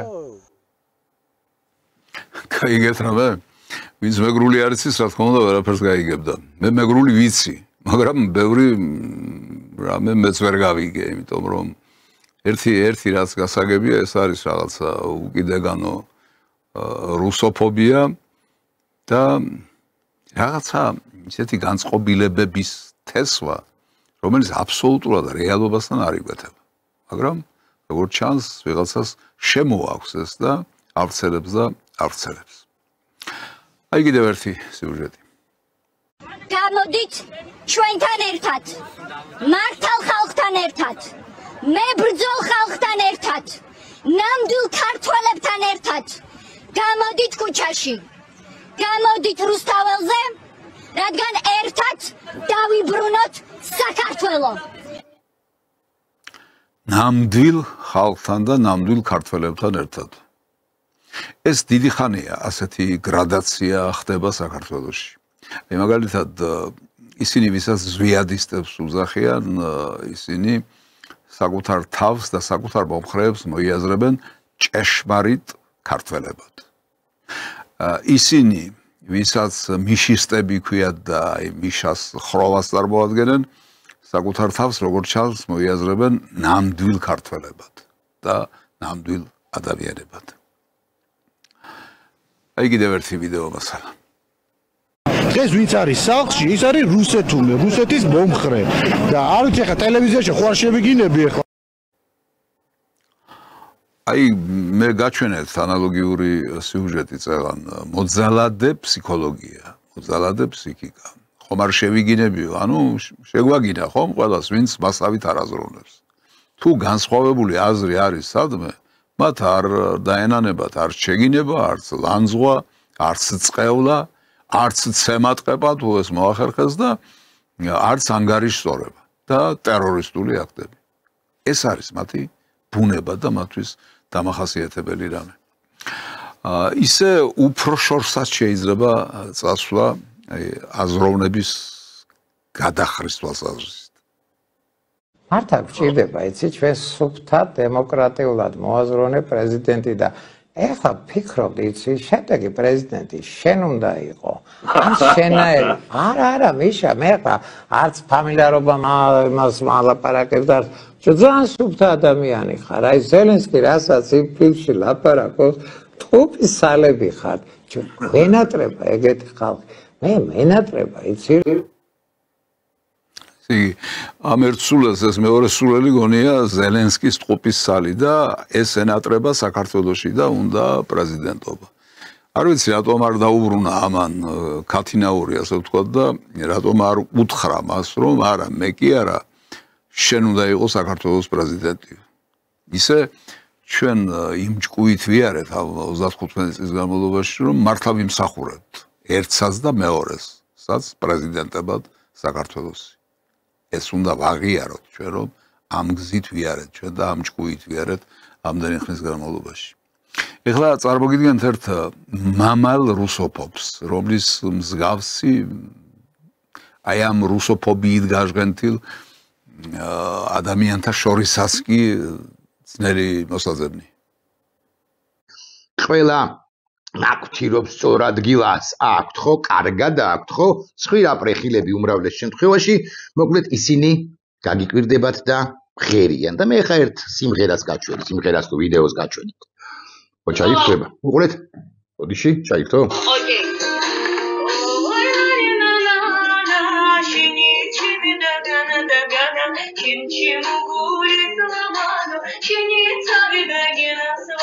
არ დამთავრდება კაც.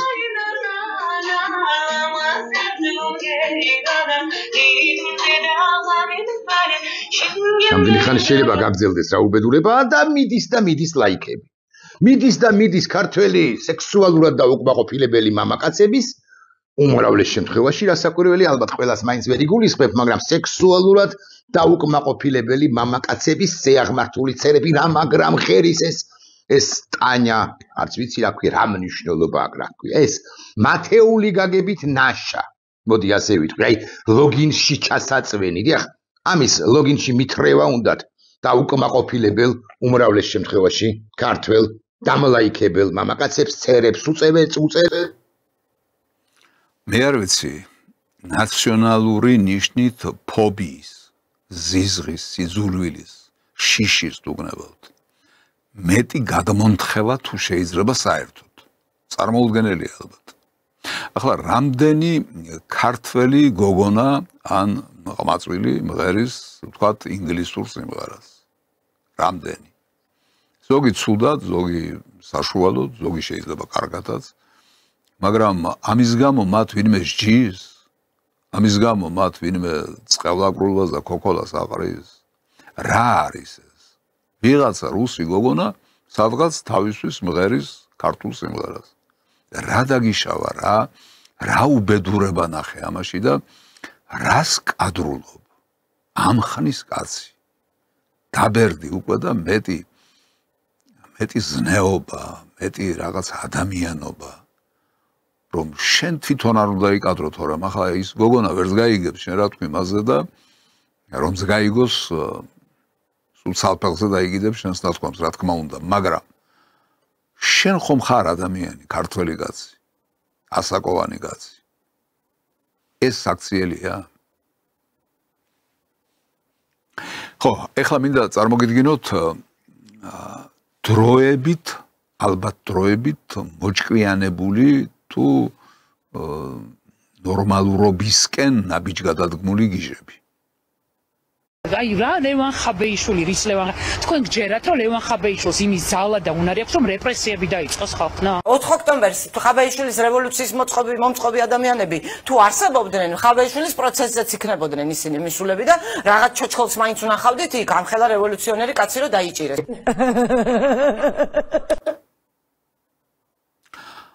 ამათაც იციან ვინ არის და რას წარმოადგენს ხაბეიშვილი და არც მალავენ, იმიტომ მგითხარით რომ აი ნორმალურობისკენ აქვთ ამ გიჟებს ნაბიჯი გადადგმული მეთქი. ყოველ შემთხვევაში აქ ისე ჩანს, რომ რეალობასთან უფრო ახლოს არიან.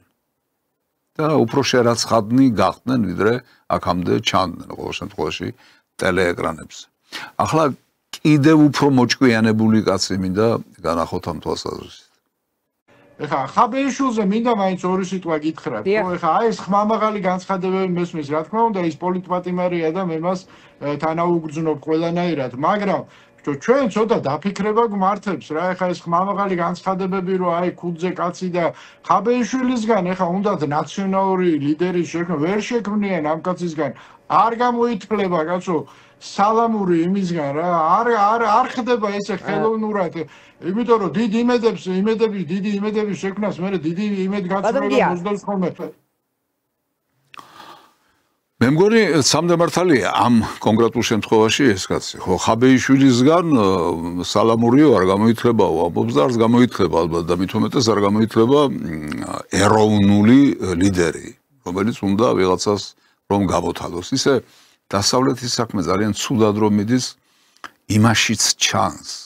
თუ ვის ეყდრობა ის სხვაგან რომ არ წავიდეთ აქ საქართველოში რა ადამიანები ყავთ რა პერსონები ყავთ ვის აფინანსებენ ვის იმედად არიან ვისი ხელით უნდათ ასოდან დიდი მნიშვნელობის რაღაცა ცუდი და უსამართლო და უკანონო მაგრამ მაინც უზარმაზარი მნიშვნელობის ოპერაცია ჩაატარონ ეს დასავლეთის გადაგვარების ნიშნებია ეს გადაგვარებულები რომლებსაც ჩვენ აქ უყურებთ დღე და ღამე ახლა ვისაც ნახავთ, მას ნორმალურობისკენ ნაბიჯი არ გადაუდგამს და ეთყობა ვერც გადადგამს. ლევან ხაბეიშვილი არ ამბობდა, ხალხს კი არ ახვევდა თავისას, ის ხალხის ხმას ახმოვანებდა, რაც ხალხს უნდოდა და ხალხს რა უნდა. წავიდეს ეს თავრობა, რომელმაც დაყუპა ქვეყანა. და იმის დაჭერით ერაფოს ვერ იზამთრ მინდა უთხრა რადგან ათასობით და 100,000-ობით ლევანები მოვლენ რადგან უსამართლობა ყოველთვის აღიზიანებდა ქართველებს ყოველთვის გააღიზიანებს და ყოველთვის უარეს იზამთრ შეეჭიოს მეტი ყველა პოლიტპატიმარს შეეჭიოს მეტი ლევანის და ის გზა რომელიც მან დაუსახა ქართველებს აუცილებლად ახსოვდება აუცილებლად მას ლევანის გზა დაერტყევა თქვენ ხედავთ რომ ამ კაცს აი ამ სასულიერო პირს რამე კავშირი ქონდეს ან თუნდაც ტოლვა ქონდეს უზენაესისადმი ღმერთისადმი ჩანს აქ რამე ასეთი არა ეს არის ჩვეულებრივი კერპთაყვანისმცემელი რომელიც თავის დროზე იყო ზვიადისტი მერე გახდა მიშისტი და ღმერთს ზურგი აქცია და გახდა მიმდევარი ეშმაკისა თუ მიშმაკისა როგორც სააკაშვილის ერთ-ერთი გაზეთი უწოდებდა აი ეს უბედურებაა რაც ტრიალებს ჩვენ საზოგადოებაში სამღვდელოებაშიც ხელოვნების მოღვაწეთა შორისაც მწერლებს შორის მხატვრებს შორის და ასე შემდეგ და ასე შემდეგ საზოგადოების ყველა ფენაში შეაღწია ამ უბედურებამ რომელიც დასავლეთმა დათესა გააღვივა და ასეთი სახე და ასეთი შინაარსი მისცა როგორცაც თქვენ ხედავთ და ახლა რას გვიპირებენ 4 ოქტომბერს ჩვენ ძალიან მშვიდობიანად მოვდივართ მაგრამ მოვდივართ საომრად ნახეთ აი ამას რომ კაცი იტყვის ის ფსიქიატრიის პაციენტი არ არის რომ ჩვენ ძალიან მშვიდობიანად მოვდივართ მაგრამ მოვდივართ საომრად დავით თქვენ გააკეთეთ დასკვნა ახლა როგორ აი კონკრეტულად მაინც რას აპირებენ ბარემ ესეც ვათქმევინოთ ჩვენ უკვე გამოცდილება გვაქვს ყველა მიცის რომ მათი ტაქტიკა არის შემოواردებიან დაიჭერენ 1/15 კაცი შეაგდებენ თავისთან galakhaven ძემენ გადაიყვანენ აი ხო როგორც შემოواردებიან ეს 15 კაცი შევისრულთავთ ამას იქენ დარჩება -15 იქეთ მე შემოვარდება კიდე 15 კიდე -15 აი ესე იქნება ესე იგი ეს უფრო ტაქტიკა ალბათ სტრატეგიას ვერ დავარქმევთ ამას მაგრამ ეს ტაქტიკა როგორ მოგეწონათ აი თავისთავად ისე არის დახატული რომ არ შეიძლება რომ არ გაგეღიმოს ამ გულუბრყვილობაზე აი ამ საოცარ პრიმიტივიზმზე აი ამ საცოდაობაზე რაც ახლა ჩვენ ვისმინეთ და ესი მოწმეების ჩვენ ვხდებით და არ ვიცი ახლა რა სპექტაკლს გვანახებენ ესენი 4 ოქტომბერს საინტერესოა ძალიან ბოლო ვიდეოს წარმოგიდგენთ ფსიქიატრიის რენტგენიდან რომელიც დღეს დაუშვა ხელისუფლებამ დღემდე მოიტანა ეს უკანონოებები ჩვენ გვაქვს ამის უფლება კონსტიტუციით რომ ხელისუფლება გადავაყენოთ მშვიდობიანი გზით აი მშვიდობიანი როგორ მაინც მშვიდობიანი არის სახალხო მოძრაობა რომელიც ესე იგი შეგროვდება 4-ში უამრავი ხალხი ჩაატარებს კრებას და ხმის აწევით გადააყენებს ამ ხელისუფლებას. კრების თავმჯდომარე ვინ იქნება? პაატა ბურჭულაძე. პაატა ბურჭულაძე არის სახალხო ლიდერი. და აი ამ კრებას უხელმძღვანელებს პაატა ბურჭულაძე. ანუ ეს მთელი ეს ხალხი რომ მოვა, ყველამ ხელი უნდა აწიოს. დიახ, რომ გადადგეს ხელისუფლება. და ეხლა წარმოიდგინეთ 9 მილიონი ადამიანი რომ მოვა რუსთაველზე 9 მილიონი მაინც ყველა ხო არ არის მთელი საქართველოს არ არის გინდათ 9 მილიონი მთელი საქართველოს ეხლა ერთი ადამიანი 4-ზე მრავლდება საერთოდ რატომ მრავლდება ერთი ადამიანი 4-ზე თუ ერთი ადამიანი თქვათ ორივე ხელს აწევს მაშინ 2-ზე გამრავლებულს მივიღებთ და 4-ზე გამრავლებული როგორ გამოდის ორივე ფეხის აწევაც მოგიწევთ ალბათ და ასე მიიღებთ 4-ს ჯერ გამრავლებულს იმ რაოდენობას რაც მოვა 4 ოქტომბერს თქვენთვის მხარდასაჭერად მაგრამ არ ამგონია 100,000-ობით და მით უმეტეს მილიონობით იზომებოდეს ამ უბედურების მხარდამჭერთა რაოდენობა საქართველოში არ ამგონია კარგით ასეთი იყო ეს რუბრიკა ახლა მოუბრუნდეთ ისევ ჩვენს რეალობას ჩვენს დღევანდელობას და გადავხედოთ იმას თუ რა ვითარება გვაქვს ახლა არჩევნები მოახლოვდა ამ არჩევნების წინ ჩვენ ვატყობთ რომ ხელისუფლების მხარდამჭერთა რაოდენობა საგრძნობლად შემცირებულია ის რაოდენობა მხარდამჭერებისა რაც გასულ წელს საპარლამენტო არჩევნებში იყო წელს ალბათ არ იქნება იმიტომ რომ თვითონ მიყავთ საქმე აქედან გამომდინარე ჩვენ უნდა ვიფიქროთ რომ შესაძლებელია ხელისუფლებას გაუჭირდეს და თუ გაუჭირდა მაშინ შესაძლებელია რაღაც დეჟავიუსავით ისევ მოგვევლინოს რაღაცა ახლო წარსულიდან რომელიღაცა მოქმედების გამეორება მე მხედველობაში მაქვს 2018 წელი საპრეზიდენტო არჩევნები, როდესაც დასავლეთის ერთ-ერთი აგენტი, არც ისე მაღალი ჩინის და წონის, ქალბატონი ზურაბიშვილი პრეზიდენტად შემოგთავაზა ქართულმა ოცნებამ. მერე ნახა რომ ვერ გაყავდა, ვერ გაათრიეს ვერაფრით, ძალიან გაჭირდა ამ ჩანაფიქრის მიღწევა და შველელად ქართულ ოცნებას მოევლინა მისი თავკაცი და ლიდერი, ბატონი ბიძინა ივანიშვილი, რომელმაც ქართველი ხალხის წინაშე სერიოზული განცხადებები გააკეთა. მე ფიქრობ, რომ შესაძლებელია ამ დაგვარი რამ ახლაც დაჭირდეს ხელისუფლებას მეთქი. ამიტომ ის რაც წარსულში იყო, გავიხსენოთ იმ თვალთახედვით, რომ შესაძლებელია მომავალშიც იყოს. ამის გამო მინდა შემოგთავაზოთ რამდენიმე ფრაგმენტი ბიძინა ივანიშვილის მაშინდელი გამოსვლიდან. აი ნახოთ როგორ დაიწყო მან. მინდა მიმართო ჩემს ხალხს. მინდა მიმართო იმ პასუხისმგებლობიდან გამომდინარე, რომელიც მაგისტრია თქვენს წინაშე. პირველ რიგში მადლობა მათ, ვინც კიდევ ერთხელ გამოგვიცხადეთ ნდობა. მადლობა იმ ადამიანებს, ვისაც ბევრი პრობლემის მიუხედავად ჯერა ჩვენი არჩეული გზის. მაგრამ დღეს ჩემთვის ყველაზე მნიშვნელოვანია მიმართო მათ, ვინც გულგატეხილია. მინდა გითხრათ, რომ მე კარგად მისმის თქვენი. ეს ერთგვარი აღიარებაა, სხვათა შორის გზა და გზა მის აკეთებს ამგვარ აღიარებებს და მეო მესმისო თქვენი გულგატეხილებისო.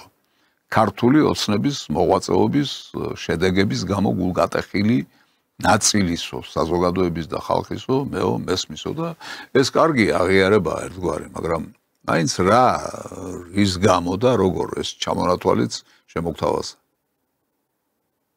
მესმის თქვენი გულის ტკივილის და იმედგაცრუების. მესმის რომ უკმაყოფილო ხართ, რადგან მნიშვნელოვნად არ გაუნჯობესდა თქვენი ყოფა. მესმის რომ უკმაყოფილო ხართ, რადგან ფიქრობთ, რომ ზოგიერთი მოხელე ხალხზე ზრუნვაზე მეტად პირად კეთილდღეობაზე ზრუნავს. უკმაყოფილო ხართ, რადგან ფიქრობთ, რომ დღევანდელმა ხელისუფლებამ ვერ მოახერხა სამართლიანობის აღდგენა. ბევრი თქვენთაგანი გაბრაზებულია, რადგან დასაშვები გავხადეთ მოძალადე რეჟიმის დაბრუნების საფრთხე. დღეს არ ვაპირებ ვისაუბრო არც იმ 9 წლიან რეჟიმზე, რომელმაც ფეხქვეშ გათელა ყველა უფლება, ყველა ღირსება და ეს ბევრმა თქვენთაგანმა საკუთარ თავზე და ოჯახზე იწვნია და არც ჩვენს მიღწევებზე. დღეს ყველაზე მნიშვნელოვანია, რომ ჩვენი სამშობლო ისევ ისტორიულ გასაყართან დგას. არსებობს სტარი გადაწყვეტილების მიღების მაღალი რისკი, მაგრამ ამავე დროს ეს არის ახალი შესაძლებლობების განახლების საუკეთესო მომენტი. ესეც აღიარებითი ნაწილია. მე ვიტყოდი ძალიან გულწრფელი აღიარება. იმიტომ რომ ეთყობა რომ გაუჭირდება ადამიანს მაინც გულწრფელობა და აღიარება ყველაზე სწორია და ყველაზე კარგი გამოსავალია და ბიძინა ივანიშვილმა ეს ფსიქოლოგია ეთყობა შესანიშნავად იცის. მაგრამ ვინ დაუშვა ეს ყველაფერი, რატომ დაუშვა და რა არის მოსალოდნელი? რამდენიმე თვის წინ მომიწია პოლიტიკაში დაბრუნება. მომიწია, რადგან ხედავდი, რომ პრობლემები ხმავდებოდა და მათზე რეაგირების ეფექტური მექანიზმი არ არსებობდა. თუმცა აღმოჩნდა, რომ ხალხი კიდევ უფრო ღრმად და ნათლად ხედავდა ამ პრობლემებს. დღეს არ შემიძლია არ დაგეთანხმოთ. თუმცა ერთი რამ ყველას უნდა გვახსოვდეს. ჩვენი მოწინააღმდეგე არ არის პოლიტიკური პარტია. დღეს ჩვენს პირისპირ სამწუხაროდ ისევ რევანშისტვის გაერთიანებული მოძალადეებით განან. ჩვენ მდგავართ განსაცდელის წინაშე და ეს განსაცდელი ჩვენ დაუშვით. ჩვენ დაუშვით ეს განსაცდელი და ისევ გზაგასაყართან მდგავართ. ანუ აღიარება კეთდება იმისთვის, რომ კიდევ რაღაცა ნაბიჯი გადაგვადგმევინოს, კიდევ რაღაცა გამოგტაცოს ხერიდან და გაბრაზებულმა ქართველმა ხალხმა არ გადადგას ის ნაბიჯი და არ მიიღოს ის გადაწყვეტილება, რომელიც ქართულ ოცნებას, რა თქმა უნდა, არ აწყობს და ამისთვის გარკვეულ პირობასაც დებს. როცა ხელისუფლება შორდება ხალხს, ის კარგავს ხალხის ნდობას. და ახლა მინდა ვთქვა ყველას გასაგონად. ჩვენი პოლიტიკური გაერთიანება არსებობს მხოლოდ ხალხის მსახურებისთვის. არავინ იფიქროს, რომ პარტიას რაიმე თავისთავადი ღირებულება გააჩნია. იგი არის საშუალება, რომლითაც უნდა მივახციოთ უზენაეს მიზანს, ხალხის უკეთეს მომავალს.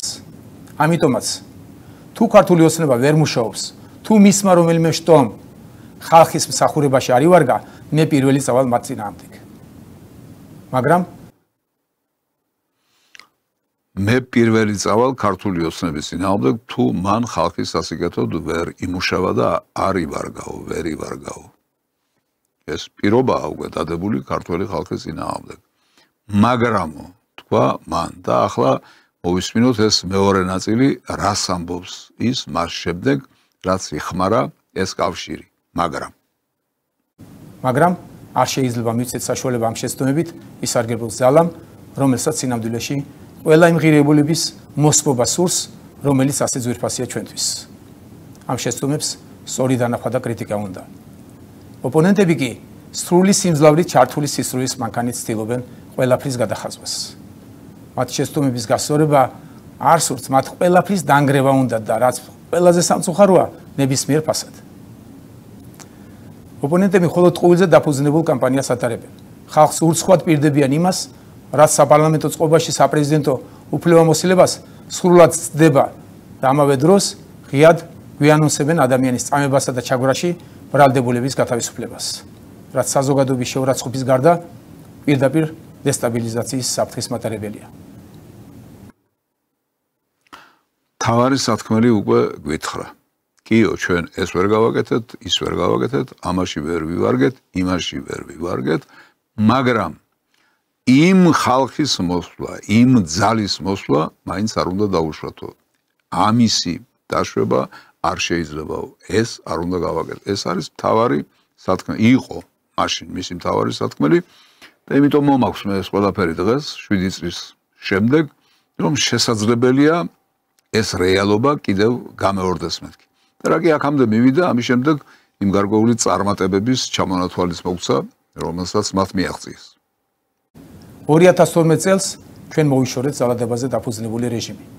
გავიარეთ ურთულესი პერიოდი და თან ვცდილობდით ქვეყანას სტაბილური განვითარების რელსებზე გადაგვეყვანა. ამ გზაზე ბევრ მნიშვნელოვან წარმატებასაც მივაღწიეთ. სახელმწიფო რეკეტისგან გათავისუფლდა ბიზნესი, თავისუფალია მედია, განხორციელდა არაერთი უმნიშვნელოვანესი სოციალური პროგრამა. ურთულეს ეკონომიკურ გარემოში მოიპოვეთ რეგიონალური ლიდერობა და მრავალი სხვა.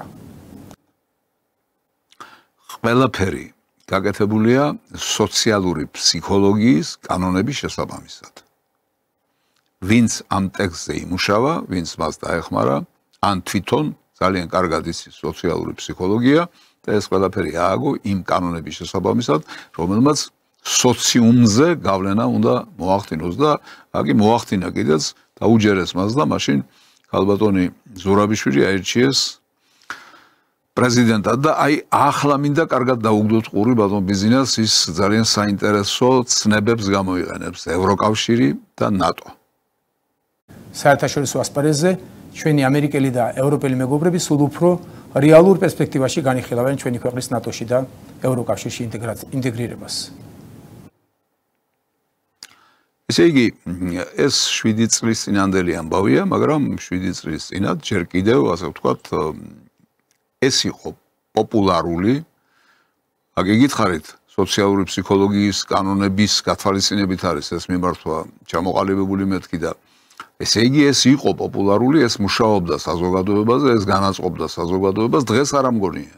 დღეს ევროკავშირის და ნატოს ხსენებაზე, განსაკუთრებით ნატოს ხსენებაზე, საზოგადოების უდიდეს ნაწილს ტანში ზარავს. მაგრამ მაშინ ჯერ კიდევ არ იყო ასე და ამიტომ გამოიყენა. აი, ნახოთ თუ იქნება კიდევ ახალი მომართვა, იქ როგორი იქნება აქცენტები ევროკავშირსა და ნატოსთან დაკავშირებით. და კიდევ ერთი ფრაგმენტი. უამრავი რისკის მიუხედავად, დამოუკიდებლობის მოპოვების შემდეგ საქართველოს არასდროს ჰქონია ასეთი სტაბილური განვითარების წლები. და მიუხედავად ამ წარმატებებისა, ქვეყანაში მთავარ გამოწვევად რჩება არსებული სიდუხჭირე. შესაბამისად, ჩვენ გვჭირდება გადამწყვეტი ცვლილებები პირველ რიგში სოციალურად ყველაზე მძნობიარე ჯგუფებისთვის.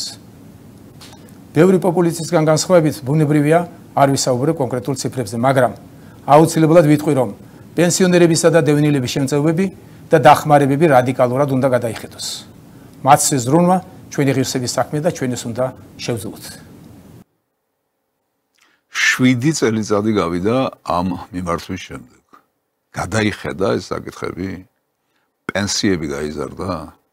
ეს დახმარებები ტოლვილობის თუ სხვა სახის სოციალური გაიზარდა რამე?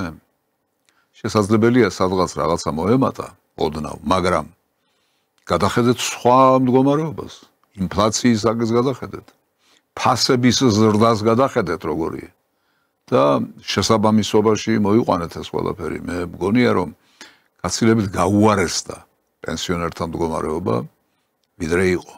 იმიტომ რომ დღევანდელი ფასები მართლაც ვერანაირ კრიტიკას ვერ უძლებს. მე ხანდახან მიწევს მოგზაურობა სხვადასხვა ქვეყნებში და რომ ვადარებ ერთმანეთს ცხოვრების სიძვირის დონით წარმოუდგენელი მდგომარეობა გვაქვს საქართველოში. მე მგონი საქართველოში თბილისში გაცილებით უფრო ძვირია ელემენტარული პირველადი მოხმარების კვების პროდუქტები ვიდრე ევროპულ სახელმწიფოებში, ვიდრე ვთქვათ მეგაპოლისებში, მოსკოვში და სხვაგან და სხვაგან. მძიმესი ვითარებაა და ეს ყველაფერი არის არა მარტო გასათვალისწინებელი, არამედ გადასაწყვეტი და გადასაჭრელი. არ შეიძლება სოციალური მდგომარეობა ასე იყოს მიტოვებული და მიგდებული. აქ ბევრი რამის თქმა შემიძლია, მაგრამ ახლა არ დავკარგავ დროს, მინდა ერთი გადაცემა იქნებ სპეციალურად მიუძღვა ამ საკითხებს, იმიტომ რომ რასაც მე ვაწყდები დემოგრაფიის თვალსაზრისით, ორსული ქალების მდგომარეობის თვალსაზრისით და ახალშობილთა მდგომარეობის თვალსაზრისით კატასტროფული ვითარებაა, უმძიმესი ვითარებაა და ამის მოგვარების გარეშე არაფერი გამოვა. საკადრო პოლიტიკასთან დაკავშირებითაც თქვა ბატონმა ბიძინამ მაშინ ორიოდე სიტყვა. სასწრაფოდ უნდა შეიცვალოს საკადრო პოლიტიკა, რომელიც დაეფუძნება გამოცდილ ადამიანებს და მუდმივად მოიზიდავს ახალ კადრებს, განსაკუთრებით ახალგაზრდებს. ახალგაზრდები უნდა ჩაერთონ ქვეყნის მართვაში და პოლიტიკის შემუშავებაში. არ ვიცი, გაკეთდა ეს. მე თლად მომხრე არა ვარ იმისი, რომ აი ახალგაზრდობას გამოვეკიდოთ და ახალგაზრდები დავაწინაუროთ და ახალგაზრდებს მივცეთ ის თანამდებობები და იმ პასუხსაგებ მდგომარეობაზე განვამწესოთ ისინი, რაც ნაკლებად ესმით. მე უფრო აქცენტის აღება მგონია საჭირო გამოცდილებაზე და არა ახალგაზრდობაზე, მაგრამ მე ვარ და ბატონი ბიძინა გაკეთდა ისე როგორც ამბობდა ბატონი ბიძინა, ამ საკადრო პოლიტიკა კარგად არის საქართველოში ახლა დღეს ამაშიც ცოტა ეჭვმეპარება. და ბოლოს შემაჯამებელი, ასე ვთქვათ, დაპირება, რაც გაკეთდა მაშინ 2018 წელს. მე ვიღებ პასუხისმგებლობას, რომ ერთ წელიწადში გავასწორო მართვის ყველა ხარვეზი და მთელი ჩემი რესურსი გამოვიყენო, რომ ქვეყნის განვითარება შეუცვლელი გახდეს. თავარია ახლა ხელისუფლებაზე და ცალკეულ ჩინოვნიკზე გაბრაზებულებმა ხელისუფლების დაჟის სურვილით საკუთარი მომავალი და საკუთარი ქვეყანა არ დავსაჯოთ და არ გადავყაროთ წყალში ყველაფერი, რაშიც სიცოცხლე ჩავდეთ 2012-ში. მე დარწმუნებული ვარ, რომ ჩვენ არჩევანს გავაკეთებთ ჩვენი ხალხის კეთილდღეობის, თავისუფლების, ღირსების დასაცავად და ერთად შევძლებთ ადამიანზე ორიენტირებული თანამედროვე საქართველოს შენებას. კი ბატონო, გაგახარათ ღმერთმა, კიდევ ერთი გამოსვლა ალბათ საჭირო, კიდევ ასეთი პირობის დადება საჭირო, მაგრამ არა მარტო დადება ამ პირობისა, არამედ შესრულებაც. უკვე შესრულებაც, იმიტომ რომ როგორც გითხარით, ხალხი ყველაფერს იმახსოვრებს. ახლა კი ეს ყველაფერი იმიტომ მოვიგონე, რომ მდგომარეობა იძაბება, ვითარება იძაბება, როგორც გითხარით, აქ აი ეს თავმირტყმულები, ვინც დარბიან რუსთაველის პროსპექტზე, რა თქმა უნდა, ესენი სახელმწიფო გადატრიალების მომწყობნი არ არიან, მაგრამ თუ გავითვალისწინებთ იმას, რომ მათ უკან დგას დიდი ძალა, დიდი სპეცსამსახურები, რომლებიც როგორც ჩანს, მონდომებულნი არიან, რომ ეს საქმე ბოლომდე მიიყვანონ, ასეთ შემთხვევაში, რა თქმა უნდა, ეს ყველაფერი დასაფიქრებელია, თუმცა იმედი მაქვს, რომ ეს ამჯერად ეს ბინძური ჩანაფიქრი მათთვის მიუღწეველი დარჩება. თუმცა გასათვალისწინებელია საერთაშორისო ვითარებაც. საერთაშორისო ვითარება ძალიან რთულია, დღეს მე უკვე აღარ მაქვს საშუალება უფრო სწრაფად ვილაპარაკო ამ თემებზე, მაგრამ აი ბუშინ იმყოფებოდა ლონდონში ამერიკის შეერთებული შტატების პრეზიდენტი ტრამპი, იქ გაკეთდა რამდენიმე განცხადება, რომელიც მე მგონი საყურადღებოა. მასპინძელმა მეფემ ასეთი რამ განაცხადა. ჩვენ გვაერთიანებს საერთო ენა და საერთო მემკვიდრეობა. ორი მსოფლიო ომი ერთად ვიბრძოლეთ, რომ დაგვემარცხებინა ტირანია. დღეს, როდესაც ტირანია კვლავ ემუქრება ევროპას, ჩვენ და ჩვენი მოკავშირეები ერთად ვდგავართ უკრაინის მხარდასაჭერად, რათა შევაჭიროთ აგრესია და დავიცვათ მშვიდობა. ესე იგი, ნახეთ თქვენ როგორია განწყობა, იგივე უკრაინასთან დაკავშირებით, იგივე ამ ომის შეჩერებასთან დაკავშირებით, მე მგონი დასავლეთი არ არის განწყობილი იმ მიმართულებით, რომ უკრაინის პროცესი შეჩერდეს. ამაზე ბევრი რამ მეტყველებს, ბევრი ფაქტორი მეტყველებს, მე კიდევ ერთ ნათქვამს გავიხსენებ ტრამპისა, მაგრამ მანამდე მინდა მოგასმენინოთ ის, თუ რით უპასუხა ტრამპმა ადგილზე მეფეს. დიდ პატივისცემას გამოუხატავთ თქვენი და თქვენი ქვეყნის მიმართ. ამ სამეფომ დაამარცხა ნაპოლეონი, საფუძველი დაუდო ინდუსტრიულ რევოლუციას, გაანადგურა მონობა და დაიცვა ცივილიზაცია ფაშიზმისა და კომუნიზმის უბნელეს დღეებში.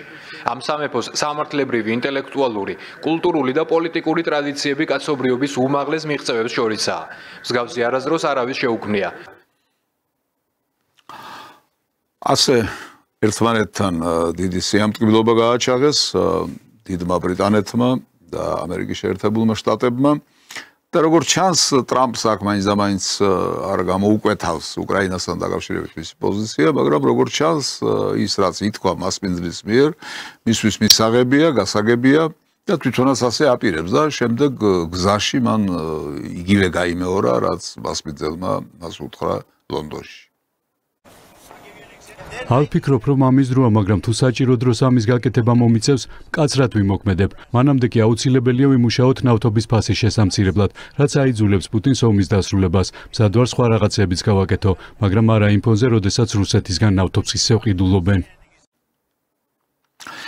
ეს ყველაფერი იმის საილუსტრაციოდ მოვიტანე, რომ ვითარება, როგორც ჩანს, მარტივად არ დამშვიდდება და არ დაწყნარდება.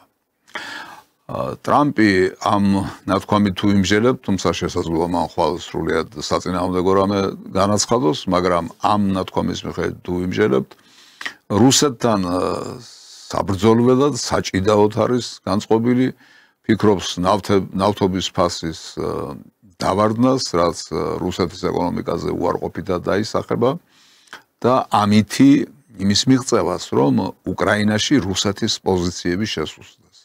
ის არ ფიქრობს იმას, რომ უკრაინაში გათვალისწინებული იქნას რუსეთის პოზიცია, რის გამოც დაიწყო სამხედრო ოპერაცია, რაც შემდეგ ომში გადაიზარდა სრულმასშტაბიანში და ეს საფუძვლები, როგორც მას პუტინმა უთხრა, საფუძვლები მოიხსნას. რუსოფობია მოიხსნას. მოიხსნას ფაშიზმი. მოხდეს დემილიტარიზაცია უკრაინისა. და მოხდეს იმ ტერიტორიების აღიარება, რაც უკვე დაიკავა და თავის ტერიტორიად აღიარა რუსეთმა. ამის გარეშე ომი არ გაჩერდება. ამისთვის, როგორც ჩანს, დასავლეთი მზად არ არის, ყოველ შემთხვევაში ამ ბოლო დღეებში, რაც გამოიკვეთა, ეს არის, ამიტომ ეს ვითარებას კიდევ უფრო ძაბავს, კიდევ უფრო ართულებს და ჩვენ რამ მდგომარეობაში აღმოჩნდებით, ეს არის გასარკვევი. ამაში უნდა ჩამოვყალიბდეთ. მე ვარ ძალიან დიდი მომხრე იმ პოზიციისა, რაც ქონდა ქართულ ოცნებას, ბიძინა ივანიშვილს, პრემიერ-მინისტრს, სხვებს და სხვებს, იმ თვალსაზრისით, რომ საქართველო არ ჩართულიყო რუსეთთან ომში და საქართველოდან არ გახსნილიყო მეორე ფრონტი. ანუ შენარჩუნებულიყო მშვიდობა. ამას არ შეიძლება ნორმალურმა, გონიერმა ადამიანმა მხარი არ დაუჭიროს. მაგრამ ეს დიდხანს გაგრძელდება. ომის დაწყება მარტო ერთი მხარის გადასაწყვეტია, მას ხომ მეორე მხარეც წყვეტს. უკრაინა რუსეთის ტერიტორიაზე არ დასხმია თავს რუსეთს. უკრაინა ადგილობრივ რუსებს დაესხა თავს. უკრაინამ იქ გააჩაღა გენოციდი რუსი ეროვნების მოსახლეობის წინააღმდეგ. და ამის გამო რუსეთი იზოლებული გახდა, უკრაინაში დაეწყო სპეციალური სამხედრო ოპერაცია. აი ეს მოხდა. კი, ჩვენ მართალია მეორე ფრონტი არ გავხსენით. მიუხედავად იმისა, რომ დასავლეთი გვაიძულებდა, მკლავებს გვიტრიალებდა, გვეჭიდავებოდა, გვაშინებდა, გვაშანტაჟებდა. ჩვენ ამაზე არ წავედით, უпростоრად ქართული ოცნება ბიზინა ივანიშვილის ლიდერობით ამაზე არ წავიდა. 10,000 მადლობა მათ ამისთვის, ეს იყო ყველაზე გონივრული და ეროვნული გადაწყვეტილება. მაგრამ თუ კი ჩვენ ისევ დასავლეთს ავეტორღიალებით, ისევ დასავლეთის მიმართულებით ვივლით.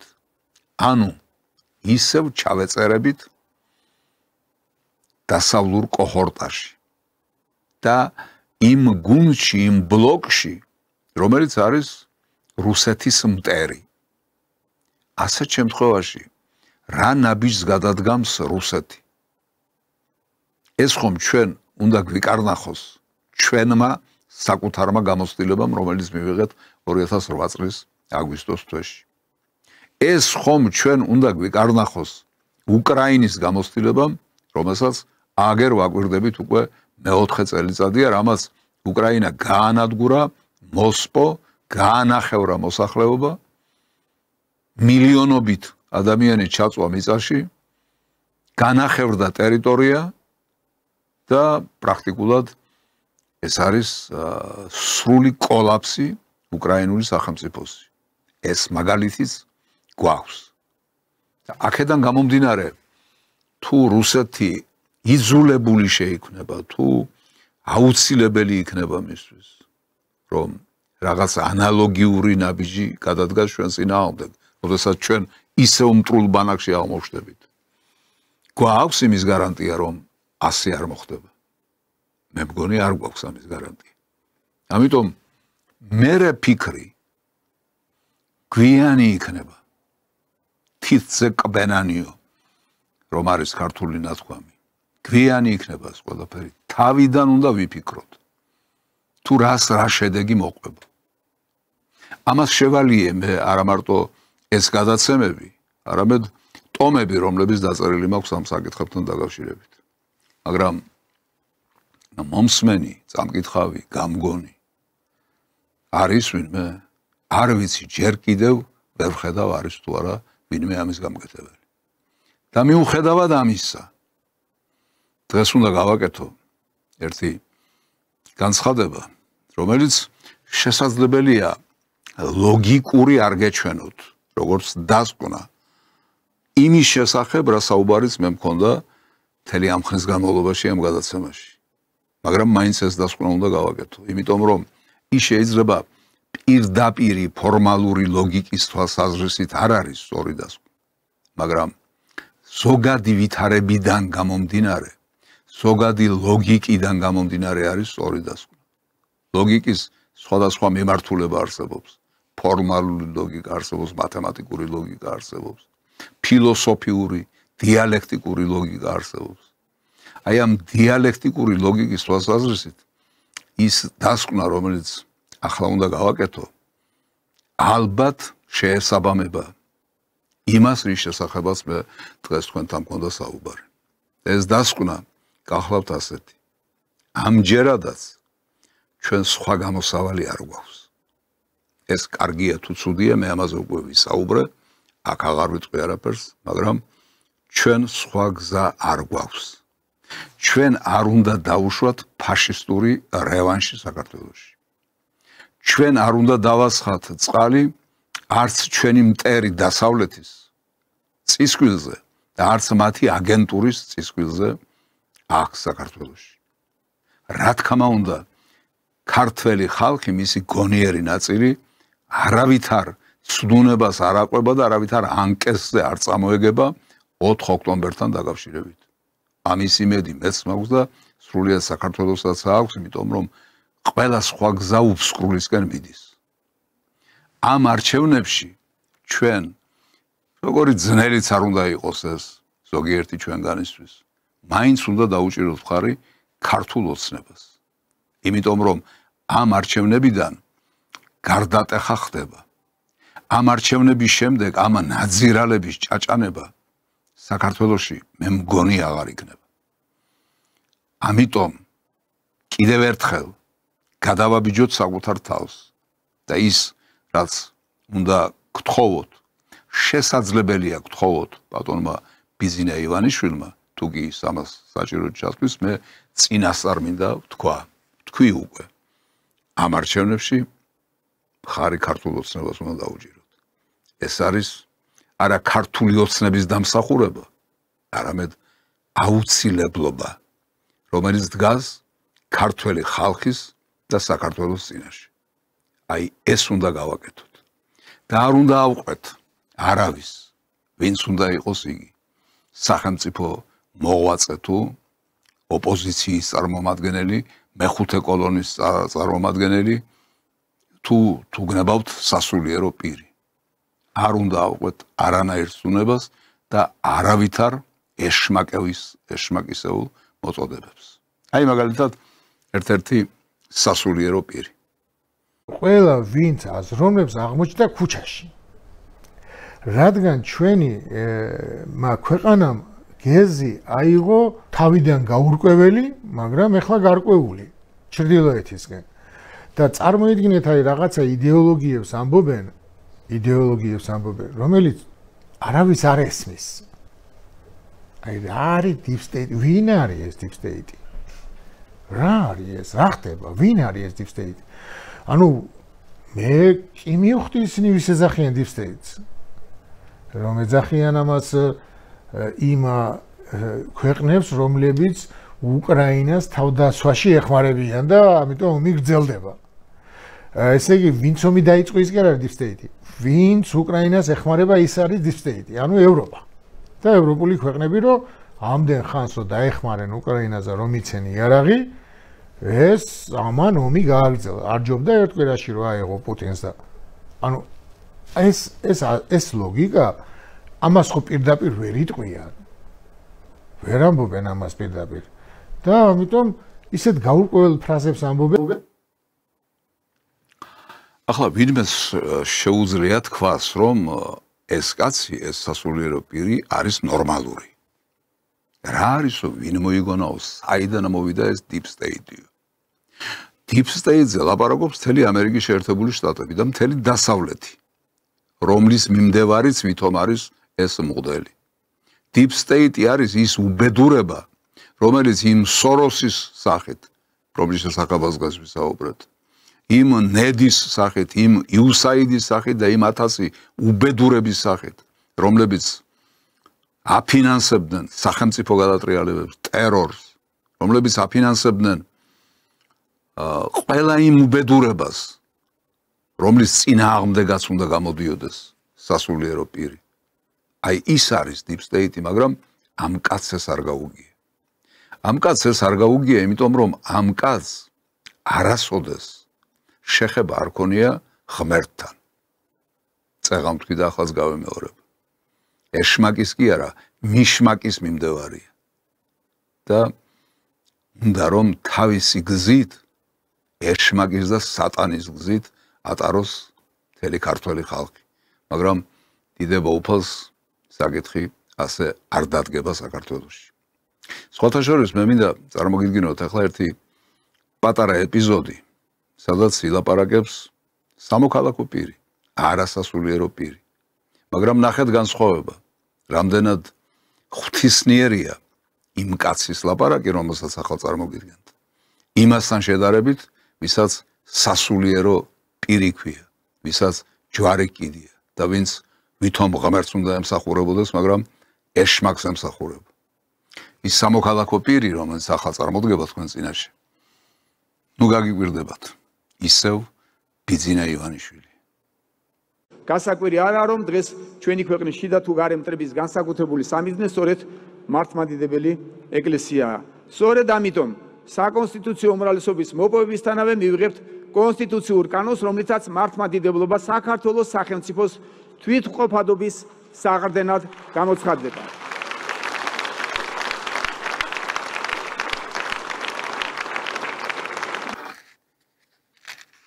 აი ასეთი იყო ეს განცხადება, რომელიც ყველას გვახსოვს, რომელიც რამდენიმე წლის წინ არის გაკეთებული, რომელიც სწორია და ჭეშმარიტია და სწორედ ამ სიტყვების შემდეგ არის ალბათ ყველა დროული და სწორი იმ რიტუალის შესრულება, რითაც მე ვამთავრებ ამ გადაცემას, ეს არის სამთის ზანთება და პირჯვრის გადაწყება. იმიტომ რომ ეს არის სწორი გზა. ეს არის ერთადერთი გზა, რომელიც იხსნის ჩვენს ერს იმ უბედურებისაგან, რომელშიც აღმოჩნდით. გაუყოლავს სწორ გზას, წაიყვანს სწორი გზით, ისე როგორც აი ეს ანგელოზი, მიდის ამ მისთვის ნელად დასაძლევ ბარიერზე, ამ კიბეებზე, იმისთვის რომ მიუახლოვდეს ეკლესიას, მიუახლოვდეს ღმერთს, მიუახლოვდეს სიკეთეს, სიყვარულს, ჭეშმარიტებას და ანთებულ სანთლებს. ჩვენც ამ გზით უნდა ვიარო. ეს არის ერთადერთი უთხოვარი გზა. აი თითქმის ყველაფერი ის, რის შესახებაც დღეს ვსურდა თქვენთან საუბარი. ჩემს ამ ლაპარაკს დღეს დავამთავრებ იმ იმედით, რომ მომავალ პარასხევს დათქმულ დროს საღამოს 7 საათზე ალბათ ისევ შევხვდებით ერთმანეთს გადაცემაში სპეციალური გამოშვება. ნახვამდის.